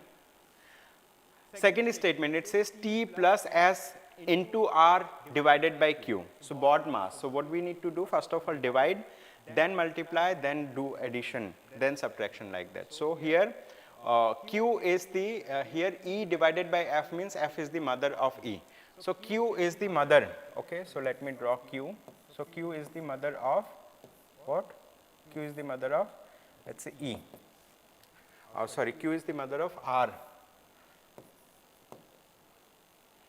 Right. Then S into R means F is the father, R is the father of, let's say, of S. R is the father of S. Okay. So R is the father, so R can be drawn in this manner. He is the father of S. Then T plus S means E plus F means E is the brother of F. T plus S means T is the brother of S. Okay, T is the brother of S. Like that. So over here, like from here we do not know the gender of S, but what it says, S is the grandson of Q. S is the grandson of Q. Okay, so there is two types of generational difference. Generational difference 1, generational difference 2. It is the S is either grandson or granddaughter. S is either grandson or granddaughter. It is not sure what is the gender of S, right? Are you understanding? So she can be grandson, she can be granddaughter. But here what is saying, which of the above statements is or are necessarily true? It must be necessarily true. So neither one nor two follows, okay? Neither one nor two follows. So correct answer is option D. Are you understanding? These two diagrams you need to look at, right, to understand this particular relationship. So with this, now let us move to another question. We are going to discuss this question. What it says, consider the following question and statements. Question, distance between P and T, Q is, here we need to find the distance between P and T, 2 points P and T. Statement 1, Q is 30 meter north of P. Okay, so what I'm going to do is, let me take a, let me write down the question number, then I'm going to solve this question. Okay, this is question number 35. What? Question number 35. So in this question, what they have asked, distance between P and T. Now statement 1 says Q is 30 meter north of P. Okay, so I'm writing the statements. Statement 1, Q is 30 meter north of P. So there is a point P, right? Let me draw. There is a point P, there is a point Q. Okay.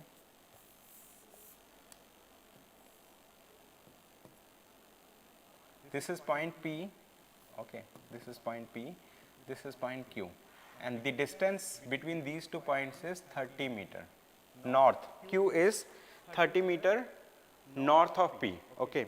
Second statement, R is 40 meter east of Q. Okay, R and Q, they are separate point altogether. R is 40 meter east of Q. This is R, this is Q, so this is 40 meter. Okay, okay.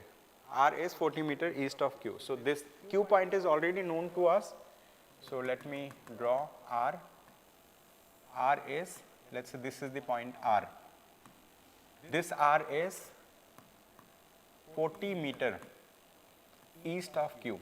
So far, let's say using the two statements, right?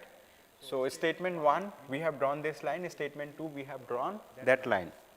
Now, two statements have been utilized by now. Third, R is 50 meter northeast of P. Okay, R is 50 meter northeast of P. Now they are talking about relation between R and P. So they are saying this is 50 meter northeast. This is north, this is east. So we can anyhow calculate, let's say like, this PR, how? PR square will be equal to PQ square plus QR square. How? We can use Pythagoras theorem. What? Pythagoras theorem for this. Right, so it was not needed because we can calculate this one. Third statement, fourth statement says T is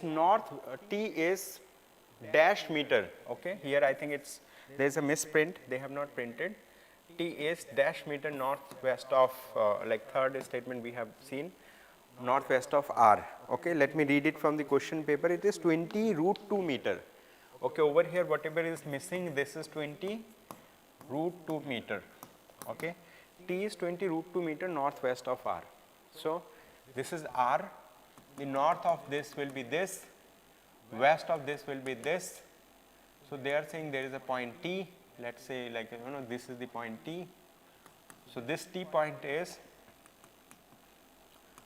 20 root 2 meter, right, 20 root 2 meter northwest of R, like that. Okay. So how 20 root 2 meter? If this distance is 20 meter and if this distance is 20 meter, so using Pythagoras formula we can calculate that is 20 root 2, like that. Okay. S is 20 meter west of R. S, they have talked about another point. S is 20 meter, let's say this is S. Okay, 20 meter west of R. So whatever information they have given in all these statements, we have drawn them. How many of the above statements are required to answer the question? What question they are asking? Distance between P and T. Distance between which points? P and T points. So this is the P point. This is the P point. We know this is the P point. And this is the T point. Their distance, to identify their distance, how many statements will be needed? How many statements? Number one, see, we need to understand that this information is known, this information is known. So over here we can draw this, let's say, so this distance will be 30 meter from top to bottom. I mean like from this point, because this point is parallel, this is 30, this is already 20, right, and this will be 20 meter. So 30 plus 20, 50, okay, 50, and this is 20, and we need to identify this distance.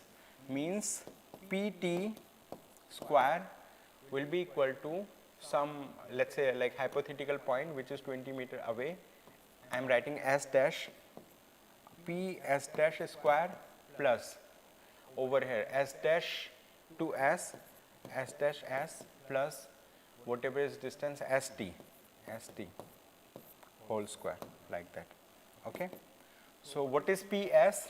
P like this is P S dash square.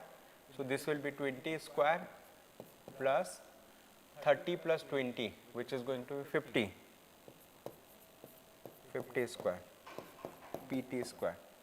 Okay, PT will be equal to under root 20 square plus 50 square.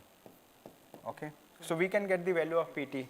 I mean like here we don't need this particular statement. Which statement?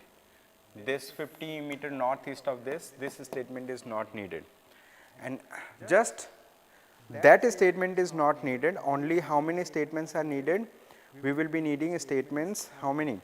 Only 4, okay, we will be needing only 4 statements to solve this question. Are you understanding? Because this can be identified using Pythagoras theorem. Other statements are needed to draw the diagram so that we can actually calculate the distance, alright. So that will be all from my side for the day. I have discussed most of the questions that are of different types from one another, right. Other questions are similar, and we may like our team will upload the CSAT question paper, their explanation also in the description of the YouTube video. You are expected to go through the answer keys of the other questions, right, other questions from other sections, and then let's say if in case you come across any doubt in other questions, in that case you may ask your question, then we are going to get back to you to help you to identify those questions. As of now, the questions that I have discussed, they are, let's say, logically different from one another. So they are based on numericals, they are based on, let's say, data interpretation and all. So after me there will be another faculty, SVM Sharma sir. He is going to come, he is going to take the discussion of, let's say, logical reasoning section of the let's say, like, you know, he is going to take the discussion of logical reasoning part of today's new of the CSAT paper, all right. So let me like bring this thing there.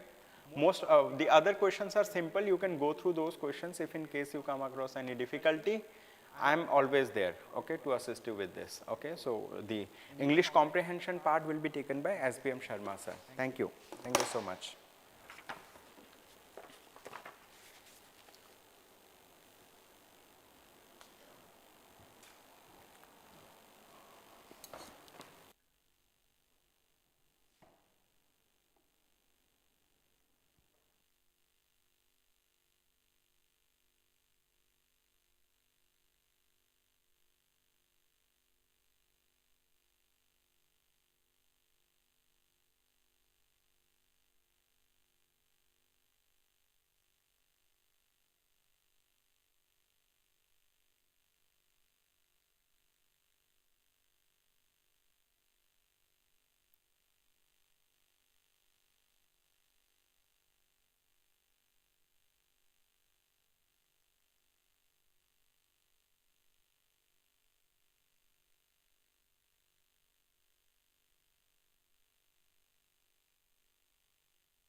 Audible?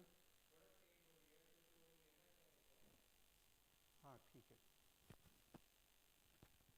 Audible है? ठीक है अभी? ठीक है. Good afternoon everyone. Let's begin the discussion for reading comprehension part. So for question number 1, 2 and only question number 1 we have one passage. The passage is based upon diversity and national cohesion. The diversity of what we say languages and cultures, and how the governments and political parties need to bridge this gap and understand the regional specifics and bring in the national cohesion instead of the divisive politics that they might do, right? And this, the federal structure and the diversity have contributed actually to the stability and the economic development of the nation, right? So let's see the question what we have. Which following best reflects the message of the author of the passage. So the importance of understanding and respecting India's linguistic and cultural diversity. India's linguistic diversity poses a severe threat. This is incorrect. The importance of regional identities and languages is diminishing in the face of India's rapid globalization. India's diverse languages and cultures are a recent development, mainly due to influx of international influences and the internet. So these are not the recent development and these are not diminishing, so only statement A is correct, right? Next passage.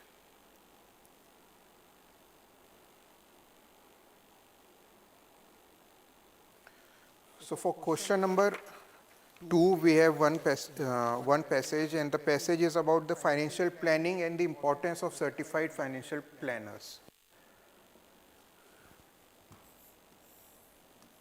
Right. So the passage is talking about that how the holistic financial inclusion and financial consultants giving the holistic analysis and the wisdom that they come up with is going to help formulate the strategies for the sound financial what we say investments, right? So the passage also talks about the CFPs, the Certified Financial Planners, and how much effort it takes to be one. Let's see the question what we have. Consider the following assumptions that can be made from the passage. So these are the assumptions given. The Certified Financial Planners provide more than just the investment advice. This is correct. More than just the investment advice.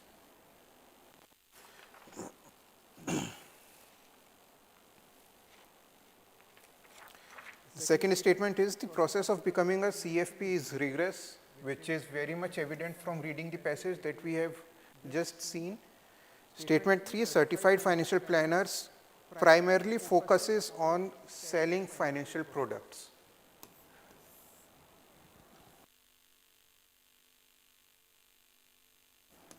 This is a very extreme statement. We cannot assume that this is correct. The fourth one is certified financial planners are a relatively new profession that emerged due to recent financial crisis. This is incorrect.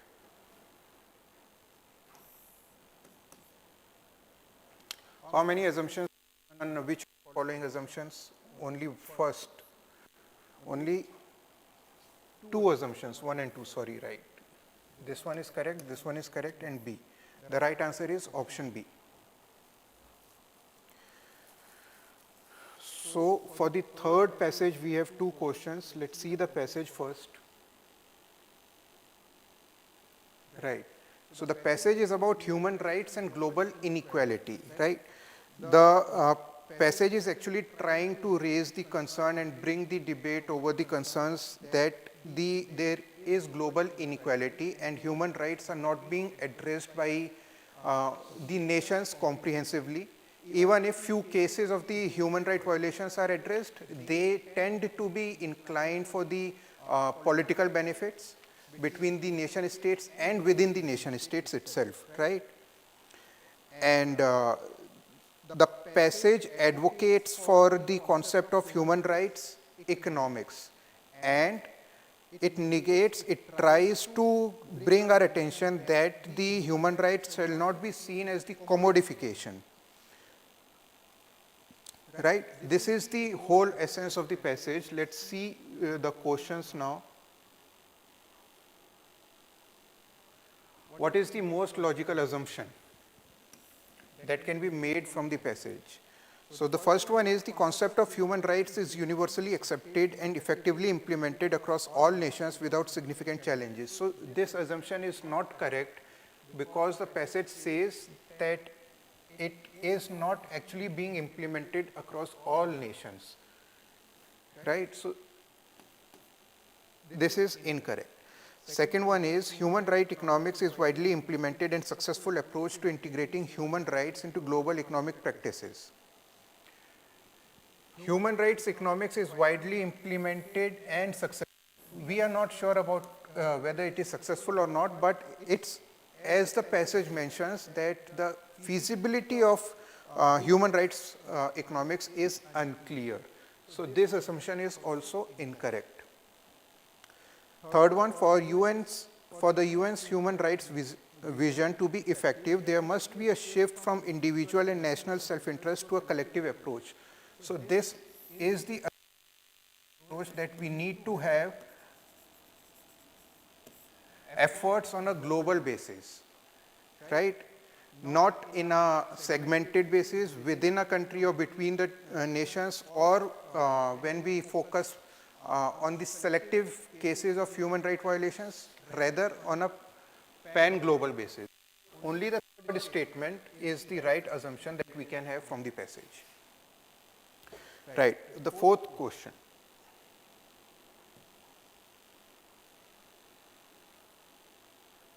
Which of the following best reflects the crux of the passage?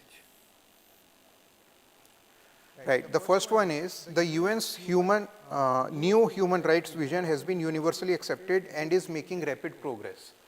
This is incorrect. Rapid progress. The UN's human rights vision is to ensure that all human rights violations receive equal and unbiased attention globally. Third, governments worldwide are unanimously supportive of integrating human rights into economic frameworks. And the fourth, the UN's new human rights vision faces challenges due to global inequality and the prioritization of profit over people by the corporations. So the last statement is the crux of the passage because all the other statements are not presenting the whole picture that we can have from the passage, right?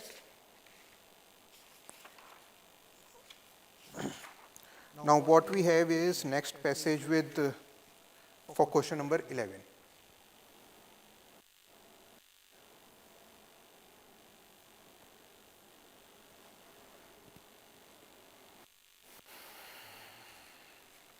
What is the healthy work environment? Right. So this passage is about the work environment.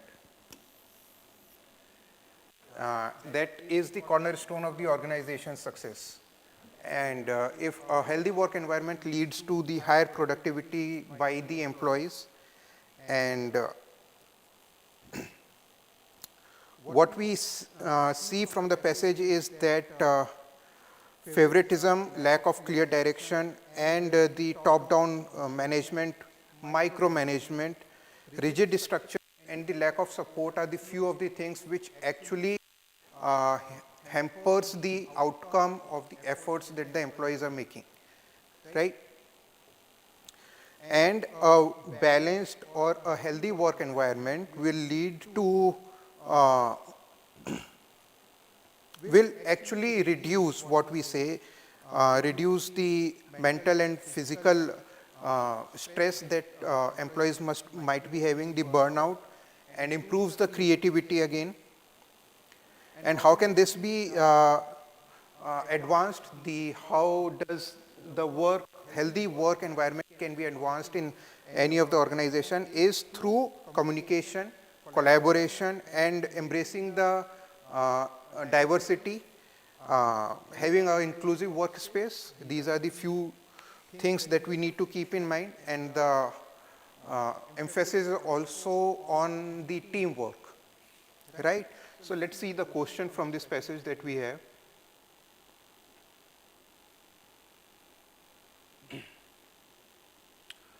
The passage is based on the idea that, so what is the main idea on which the passage is based? Or no impact? Incorrect. It does have an impact. Second one is rigid structures and a strong top-down management approach are the best strategies. No, these are not the best strategies.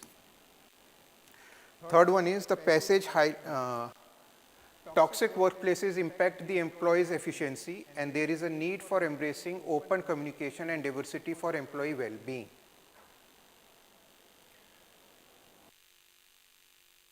The statements are correct. The last one is prioritizing employee well-being and fostering an inclusive environment are unnecessary. So these are necessary. Right, so only option C is correct for question number 11. Let's see the next passage.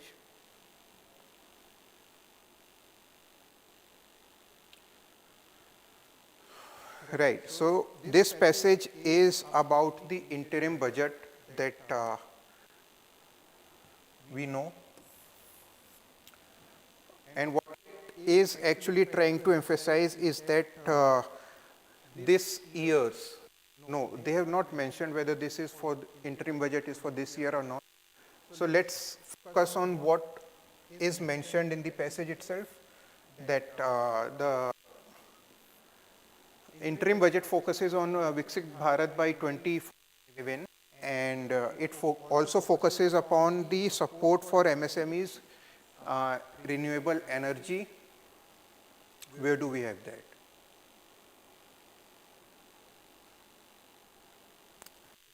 MSMEs, renewable energy initiatives, fisheries sector, and all other things that they have mentioned, and tries to achieve that target of net zero by 2070. And this also touches upon the questions of unemployment among educated youth, healthcare accessibility, and economic growth and social mobility, right? So these are the few things that the interim budget has been has focused this time according to the passage. Let's see the question, what the question is. Which of the following best reflects the crux of the passage? So they have given the 4 statements. First one is India's wealth inequality and unemployment issues are being resolved efficiently. We don't know. The second one is rigid structures and strong India's struggle with wealth inequality, unemployment, healthcare disparities, and environmental challenges. Third, the environmental challenges are sidelined with the government prioritizing economic growth over sustainability.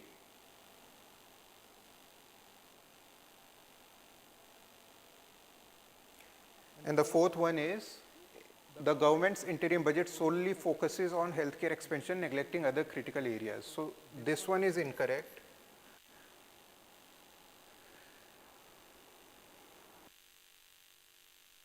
This one is incorrect. Option B is the correct answer, right?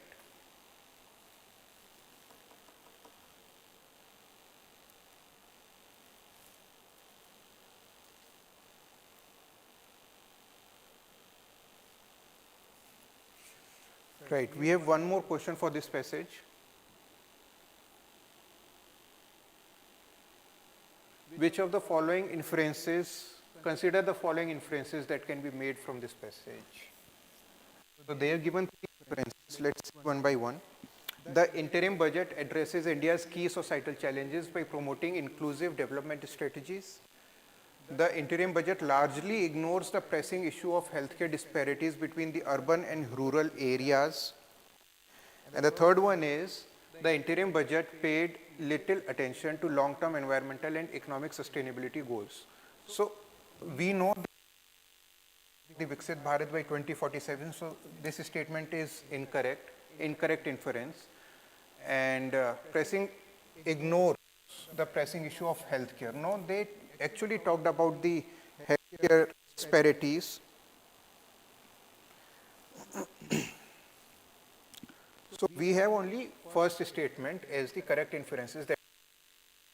So the right answer is option A.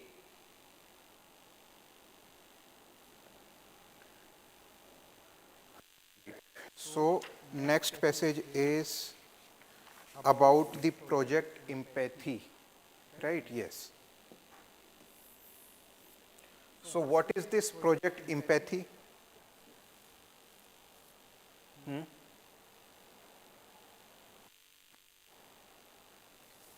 Right. So we have been reading in the newspapers about the bullying incidents and how the teenage children, perhaps 12 to 16 or 18 years of age, they succumb to the incidents of bullying, right? And why these incidents are happening right now.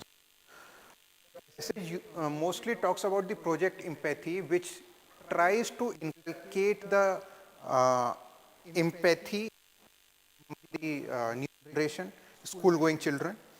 And this concept has been borrowed by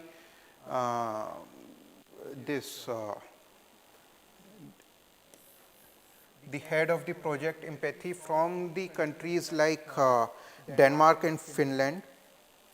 It emphasizes upon the role of the teachers to imbibe empathy and how it is different from the concept of sympathy.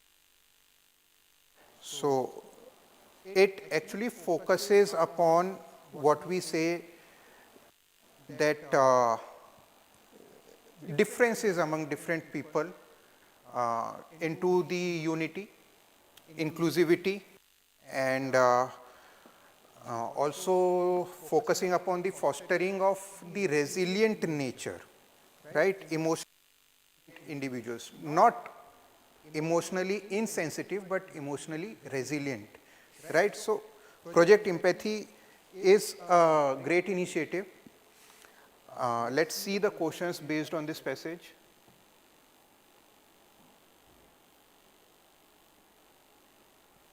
Right. Inference again. What we have is inferences. First one is implementing empathy education in schools as demonstrated by project empathy is a critical step towards creating more inclusive and emotionally resilient societies. Seems correct. Empathy education such as project empathy focuses primarily on eliminating academic pressures in schools. No. It actually, what we say, prepares you for the challenges of life apart from the curriculum, how you live in a society, how you accept any critical statement given to you, and how you improve or build over it, right? And same goes when we are being very critical for other person. That should not be very insensitive, right? The third statement is empathy education focuses primarily on eliminating academic pressures in schools. Similar statements, okay.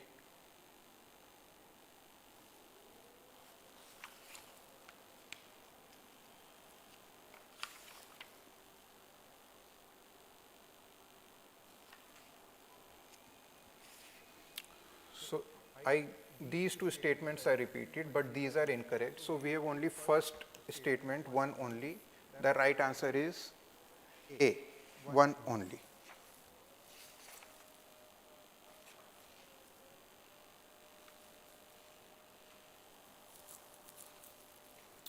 So we have two more questions on the same passage. Let's see them one by one. Main idea conveyed by the passage, inclusion of physical education in school curricula to combat rising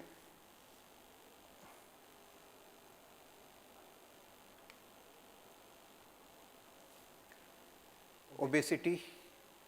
This is incorrect. The passage is about empathy.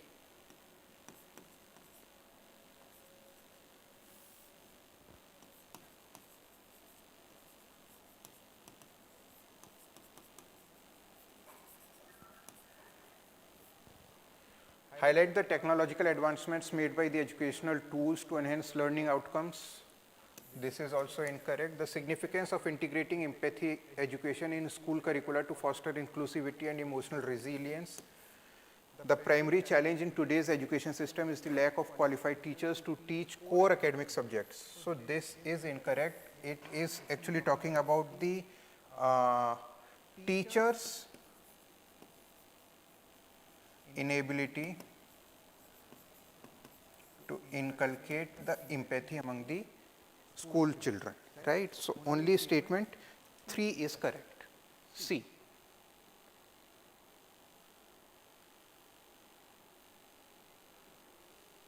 Which of the following best reflects the underlying tone of the passage? Pessimistic and critical, indifferent and neutral, hopeful and advocative, dismissive and skeptical. So the right answer is C again, hopeful and advocative. Hopeful that by advancing the ideas of empathy among the school going children, it will prepare them for the challenges of life, and advocative that the teachers should include empathy education. They should up their game and help students not only in core academic subjects but also in other emotional sensitivities, and prepare them holistically for the world that they are going to face apart from the outside from the four walls of the school, right? So yes, option C, hopeful and advocative, is the right answer.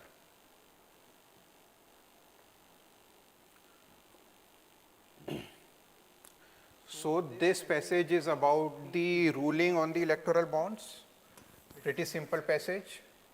Let's directly jump on the questions that we have. We have 2 questions for this passage. Corollary. So the judiciary fully supports the continuation of electoral bond system with modifications. No, the judiciary does not support. B, the necessity for reforms in political funding mechanisms seems correct. Let's see the other options also. The anonymity provided by electoral bonds has effectively eliminated the influx of black money. Incorrect.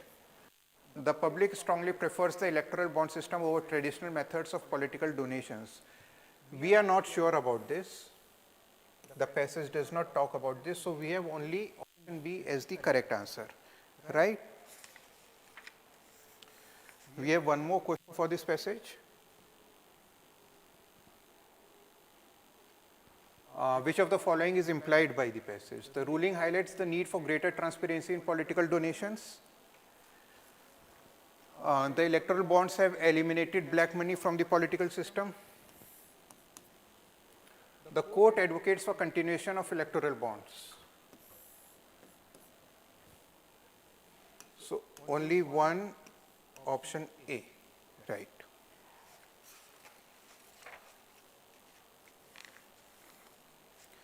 Next.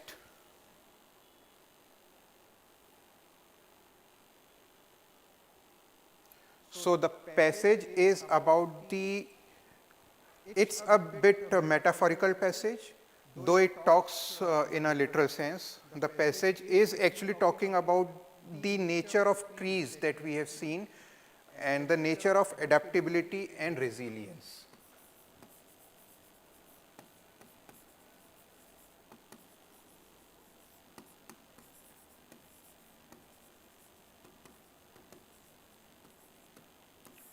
Of trees, and they have talked about 2 different kinds of trees, what we say the conifers and that broad-leaved trees, right?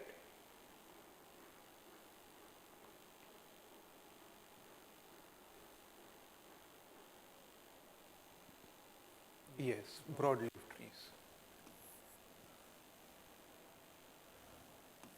Both of these trees have different ways to fight the threats of climate change, invasive species, though these are the present challenges, and they have been adaptable to their climatic regions and resilient to climate change, right?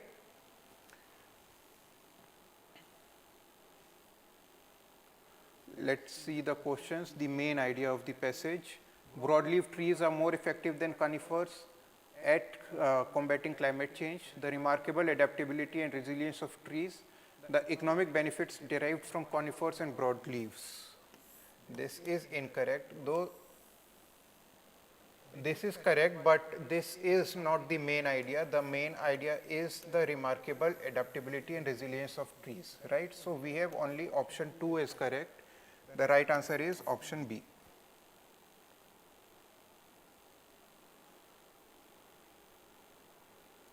Okay, we have just one question for this passage. The next passage is, okay, the web series on the spiritual leader and the debate around it.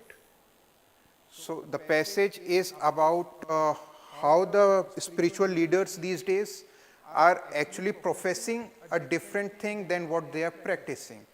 On the name of spirituality, they try to gather the crowds and they advance their own personal materialistic interests. So the passage is basically underlining that the path to spirituality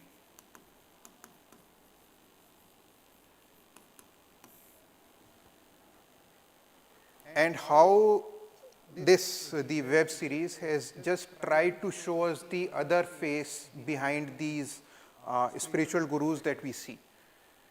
Right? Let's see the questions.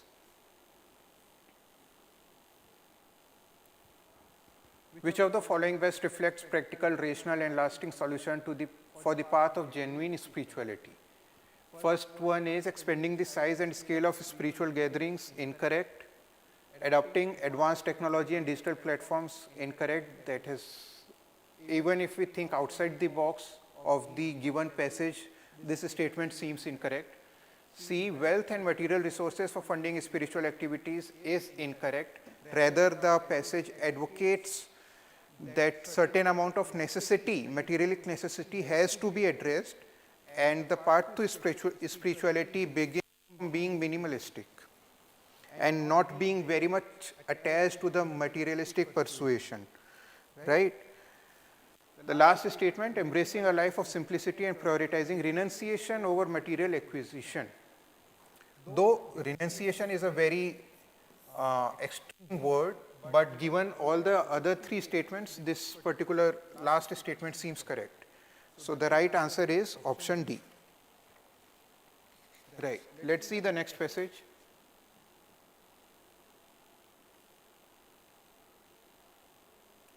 Okay.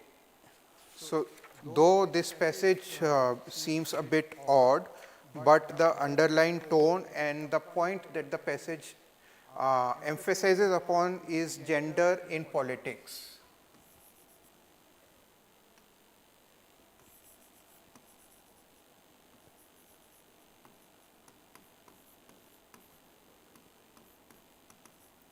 And gender equality.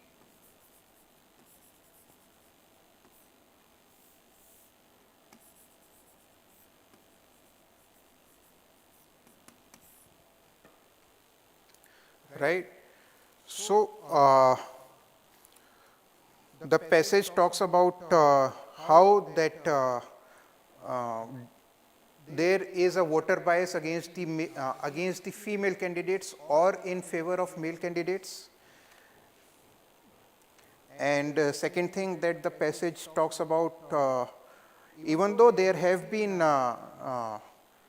advances made by different countries, be it Spain, US, or even in India, that we have women reservation bill recently passed in our parliament. The gender gap in politics is a reality and it exists. And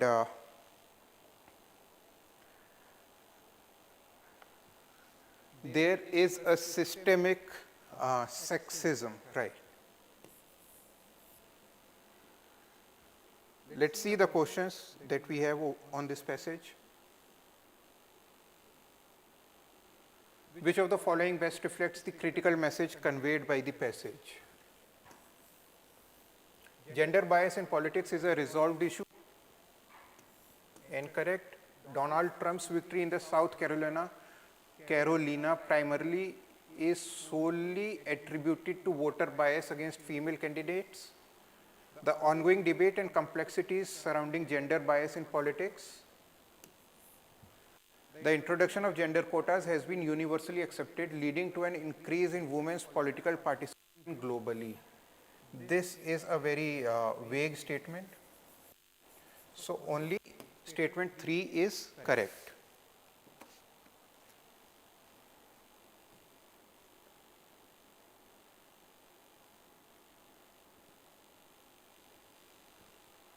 Okay, what is the most logical assumption that can be made from the passage? Gender continues to play a significant role in politics, affecting voter perceptions and candidate success. The second statement is the introduction of gender quotas in politics has universally resolved the issue of gender inequality. Incorrect. Voter bias towards male candidates is diminishing rapidly is incorrect. So only one. The right answer is option A. Next passage.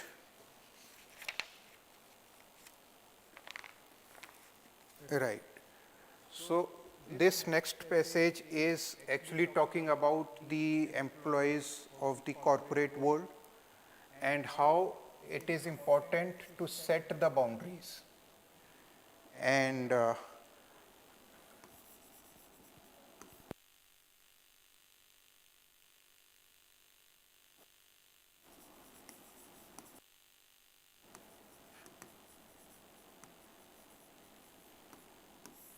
contemporary work environment and setting clear boundaries.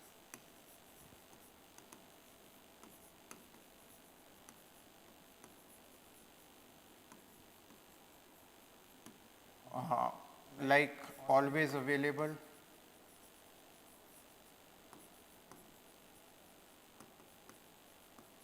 and not taking time for your other areas of life apart from your professional and job commitments, and trying to be what we say, always available for the work and task assigned by the organization. The passage focuses on the concept of acting your wage, right? And it says that the long-term productivity and the well-being of an employee actually depends on saying a little bit, it depends on saying no, and to set clear boundaries, and to have time to yourself and your family, your friends, and other aspects of life which is beyond and apart from your professional commitments, right? Let's see the questions based on this passage. What is the most logical and crucial message conveyed by the passage? The acting your age discourages personal growth and skill development. This actually does not discourage personal growth and skill development, rather it discourages the concept of always being available for any task assigned. Second one is the concept of acting your wage is primarily beneficial for employers. Elimination of overtime work and extra responsibilities to protect employee well-being. Maintaining a work-life balance by advocating for the concept of acting your wage.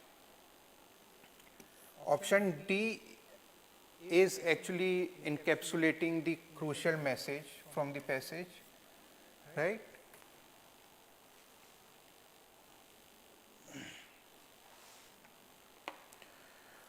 And we have one more question based on this passage.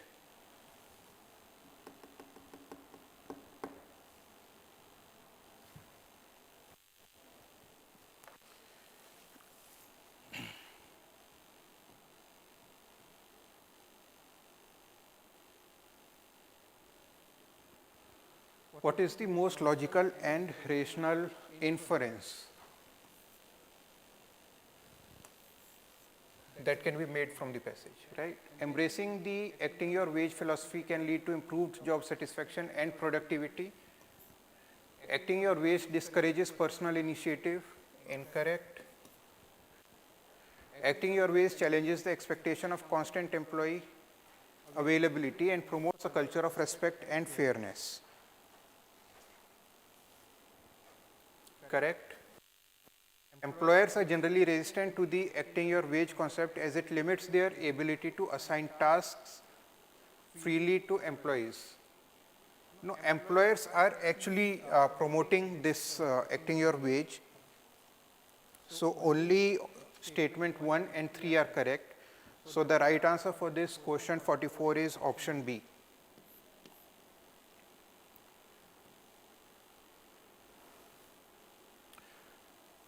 Right. Let's see the next passage. What we have is a passage which talks about discipline. Right. So the passage is talking about discipline and how the discipline improves the individual behavior as well as the collective learning. Right.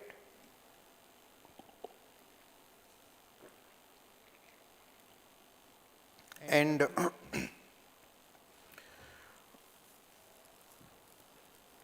how the passage also talks about how the educational settings should try to build strategies to imbibe this concept of discipline among the students, and how it helps in the learning from the peers, how it helps in improving the concept of personal development, as well as it imbibes you with the ability of perseverance, of other social, of failures, how to deal with the failures and how to learn from others' failures, right? So this is pretty simple passage that we have. Let's see the questions.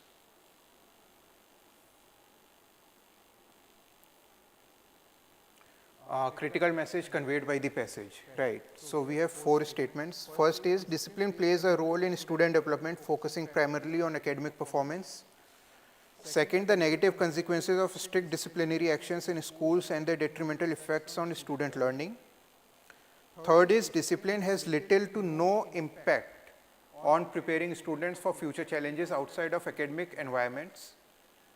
And the last one is discipline is essential for fostering adaptability and resilience in the students.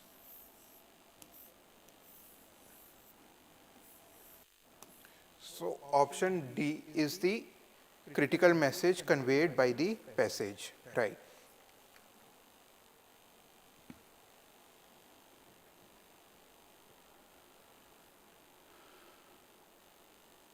So yes, the next passage is about rapidly changing job markets and the requirement of acquiring additional skills, and how those skills and reskilling can help you be in the game, right? This again is a very simple passage to understand. Let's see the questions directly. What is the most critical inference that can be made from the passage, right? So the traditional education systems are sufficient to meet the demands of the future job market, incorrect.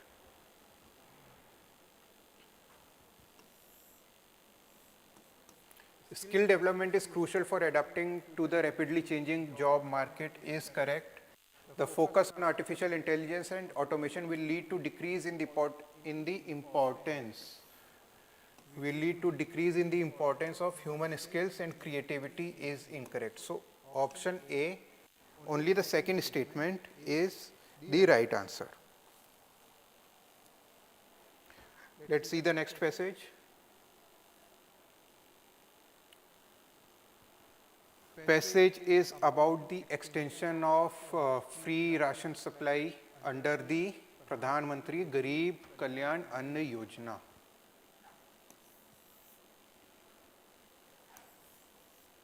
For 5 years, and the debate around it, right?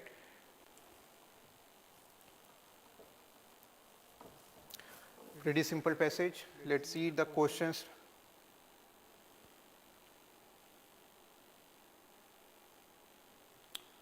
Best sums up the passage. The debate over the extension of PMGK-AY free ration scheme amid concerns of including individuals no longer in poverty. The government's decision to extend free ration supply is a definitive solution to poverty. Incorrect. The government plans to significantly reduce the number of NFSA beneficiaries based on the updated economic data. Incorrect. That said that the data available is old and it has not been updated. The government has not acted to refine the beneficiary list that is being mentioned in the passage. D, the primary concern with the extension of the Yojana is its potential to negatively impact India's agricultural productivity and market prices. So this is also incorrect. So only statement A is correct for this question number 53, right?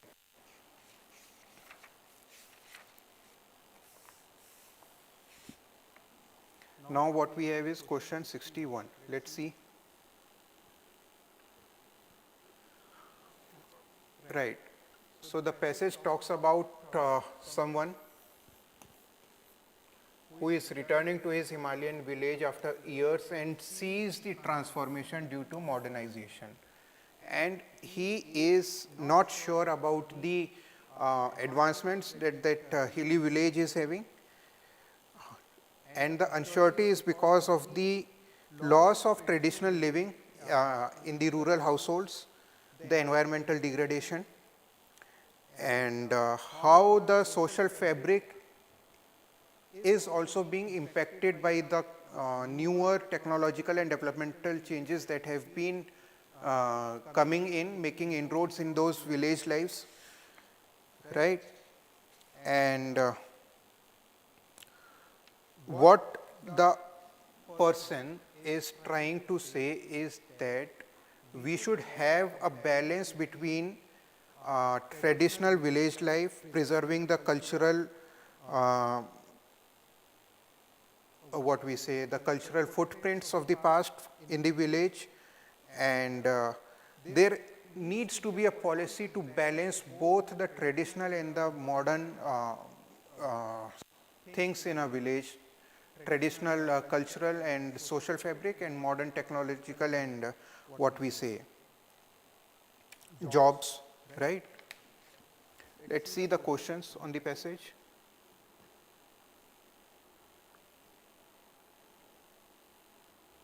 Which of the following best reflects the corollary to the passage? The modernization of Himalayan villages as a positive shift, doubtful. Incorrect statement. The need for policies that harmonize modern development with the preservation of traditional lifestyles seems correct. Let's see other two options. The introduction of machinery and the urban jobs has significantly improved the quality of, not though it has improved, but there have been some drawbacks also. So this statement is incorrect. The modernization and development in Himalayan villages have maintained the balance between growth and preservation of traditional. Maintained the balance. No, it has not been able to maintain the balance. So we have just option B as the correct answer.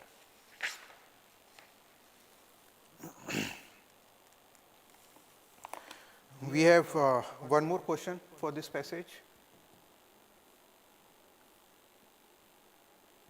Which of the following best reflects the central idea of the passage? The positive impact of modernization, the introduction of modern amenities and infrastructure in the Himalayan villages has addressed the major social and economic challenges, concerns over the impact of modernization, and welcome the changes brought about by the modernization. So option C is the right answer.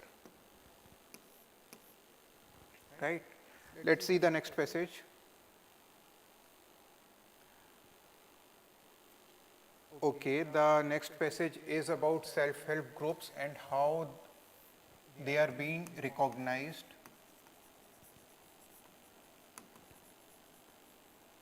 as influential in policy making.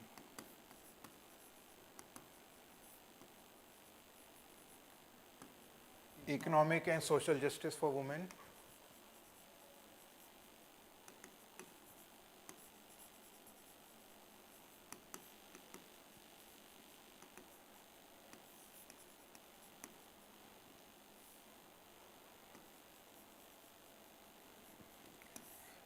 Right?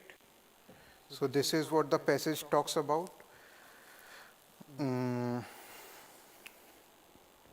Let's see the questions.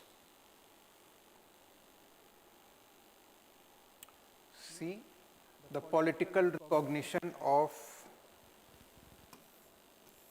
SHG's influence is evident, right? Let's see the question. Which of the following best reflects the underlying tone of the passage? Optimism, skepticism, disappointment, and critical. The passage is optimistic.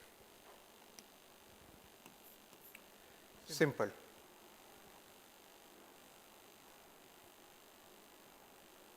Next question is implications that can be derived from the passage. So what are the implications? Let's see.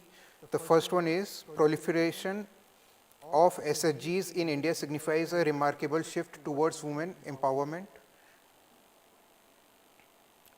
Second one is SHGs in India have primarily focused on urban amenity projects in rural areas, sidelining their specific needs. This is incorrect. They have included the specific needs also. The government support for SHG has been minimal. No, government has been very supportive towards SHGs. So only first statement is correct. The right answer is option A, only one.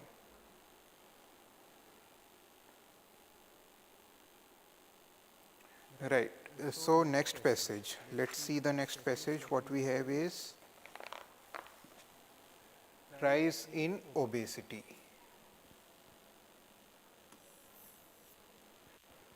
They have provided some data and the research worldwide of 197 countries, people from 197 countries, right, and how the obesity is impacting more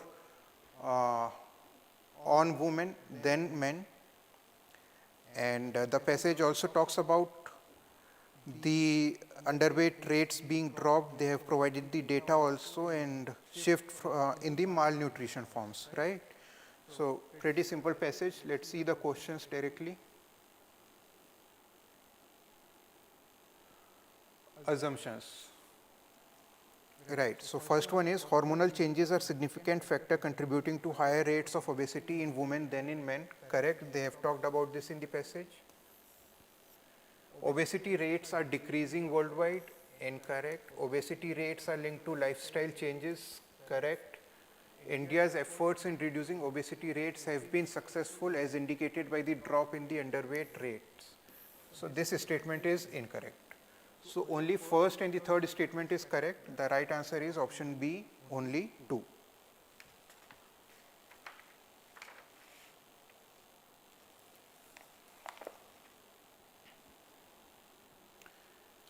We have one more question for this passage. Which of the following best reflects the corollary to the passage? India's escalating obesity rates necessitate comprehensive public health strategies focusing on nutrition.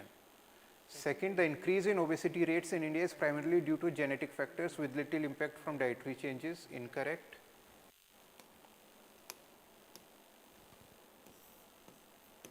Obesity in India is a minor concern. Incorrect. Obesity rates in India are declining, indicating a positive trends in the national health. Incorrect. So only statement A is correct for this passage.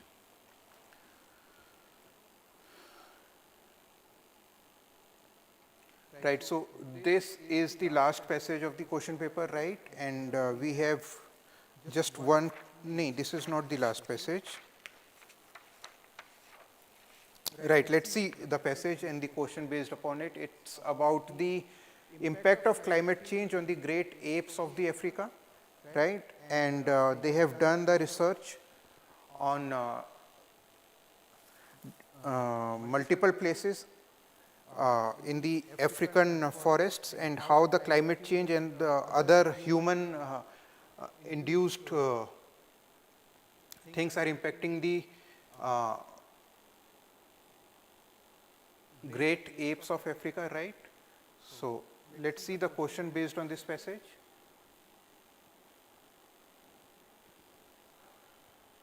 Logical and crucial message conveyed by the passage, right? So the first one is the current conservation efforts are more than sufficient. No, these are not sufficient to ensure long-term survival. Future climate change will predominantly benefit Africa's great apes, negatively impact.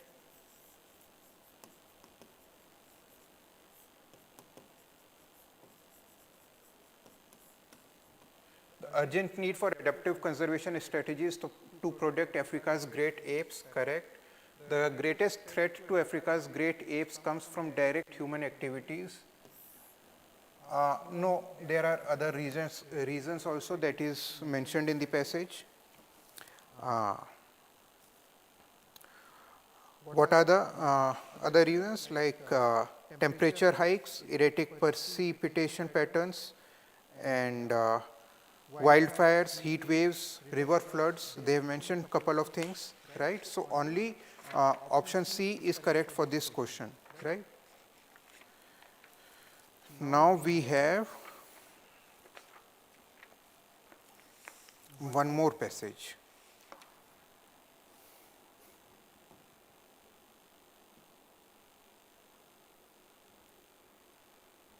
Right, so this is the last passage for the question paper, and we have two questions based on this passage.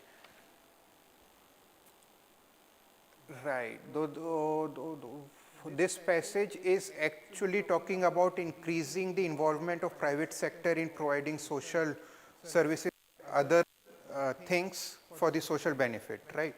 We have all known about the social contract.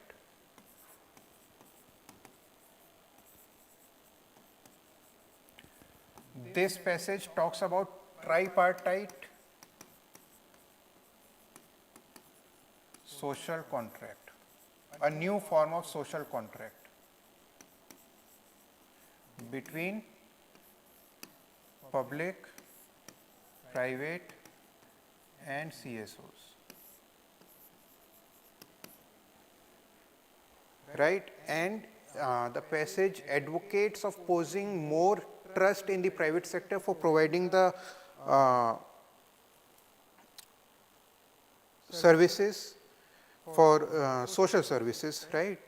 And why is it so? Because of the ethical standards, competence, and the innovation that they bring with their competence, right? Let's see the questions based on this passage.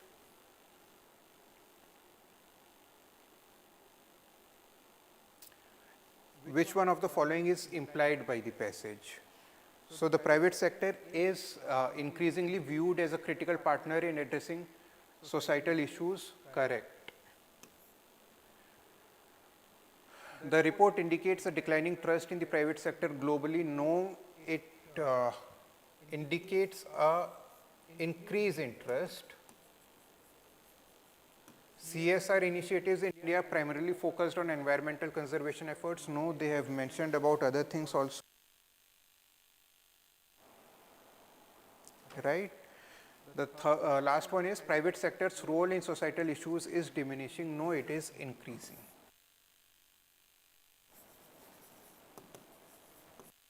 So only option A is correct, right? Let's see the last question.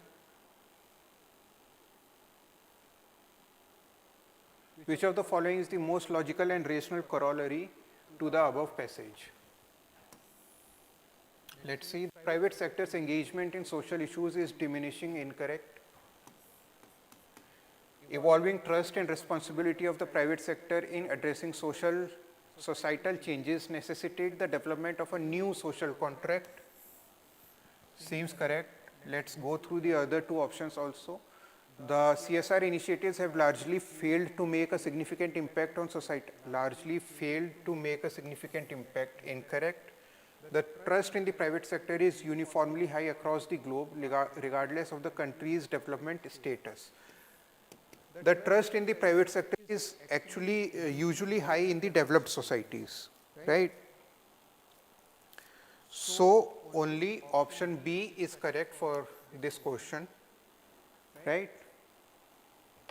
So I guess most of the questions of the reading comprehension part of this question paper were pretty simple. We tried to balance it with the other two segments of the question paper, be it reasoning or quant. So we were just trying to help students to get that knack of achieving a balance in the examination hall. If certain portion of the question paper seems a bit easier, then we can score more in that part. The best part of this CSAT paper in UPSC Prelims examination is that we don't have a sectional cutoff. So we need to score an overall comprehensive score of 66 or 67. So when we see a question paper which has a differentiated difficulty level in the three broad segments of quant, reasoning and reading comprehension, we can simply score. And this also depends on the ability of each of the candidate. Some might be good in reading comprehension, others might be good in quant and reasoning part. So choose wisely and prepare well for the upcoming examinations, and we also hope to see you in Arpan Sutra tests.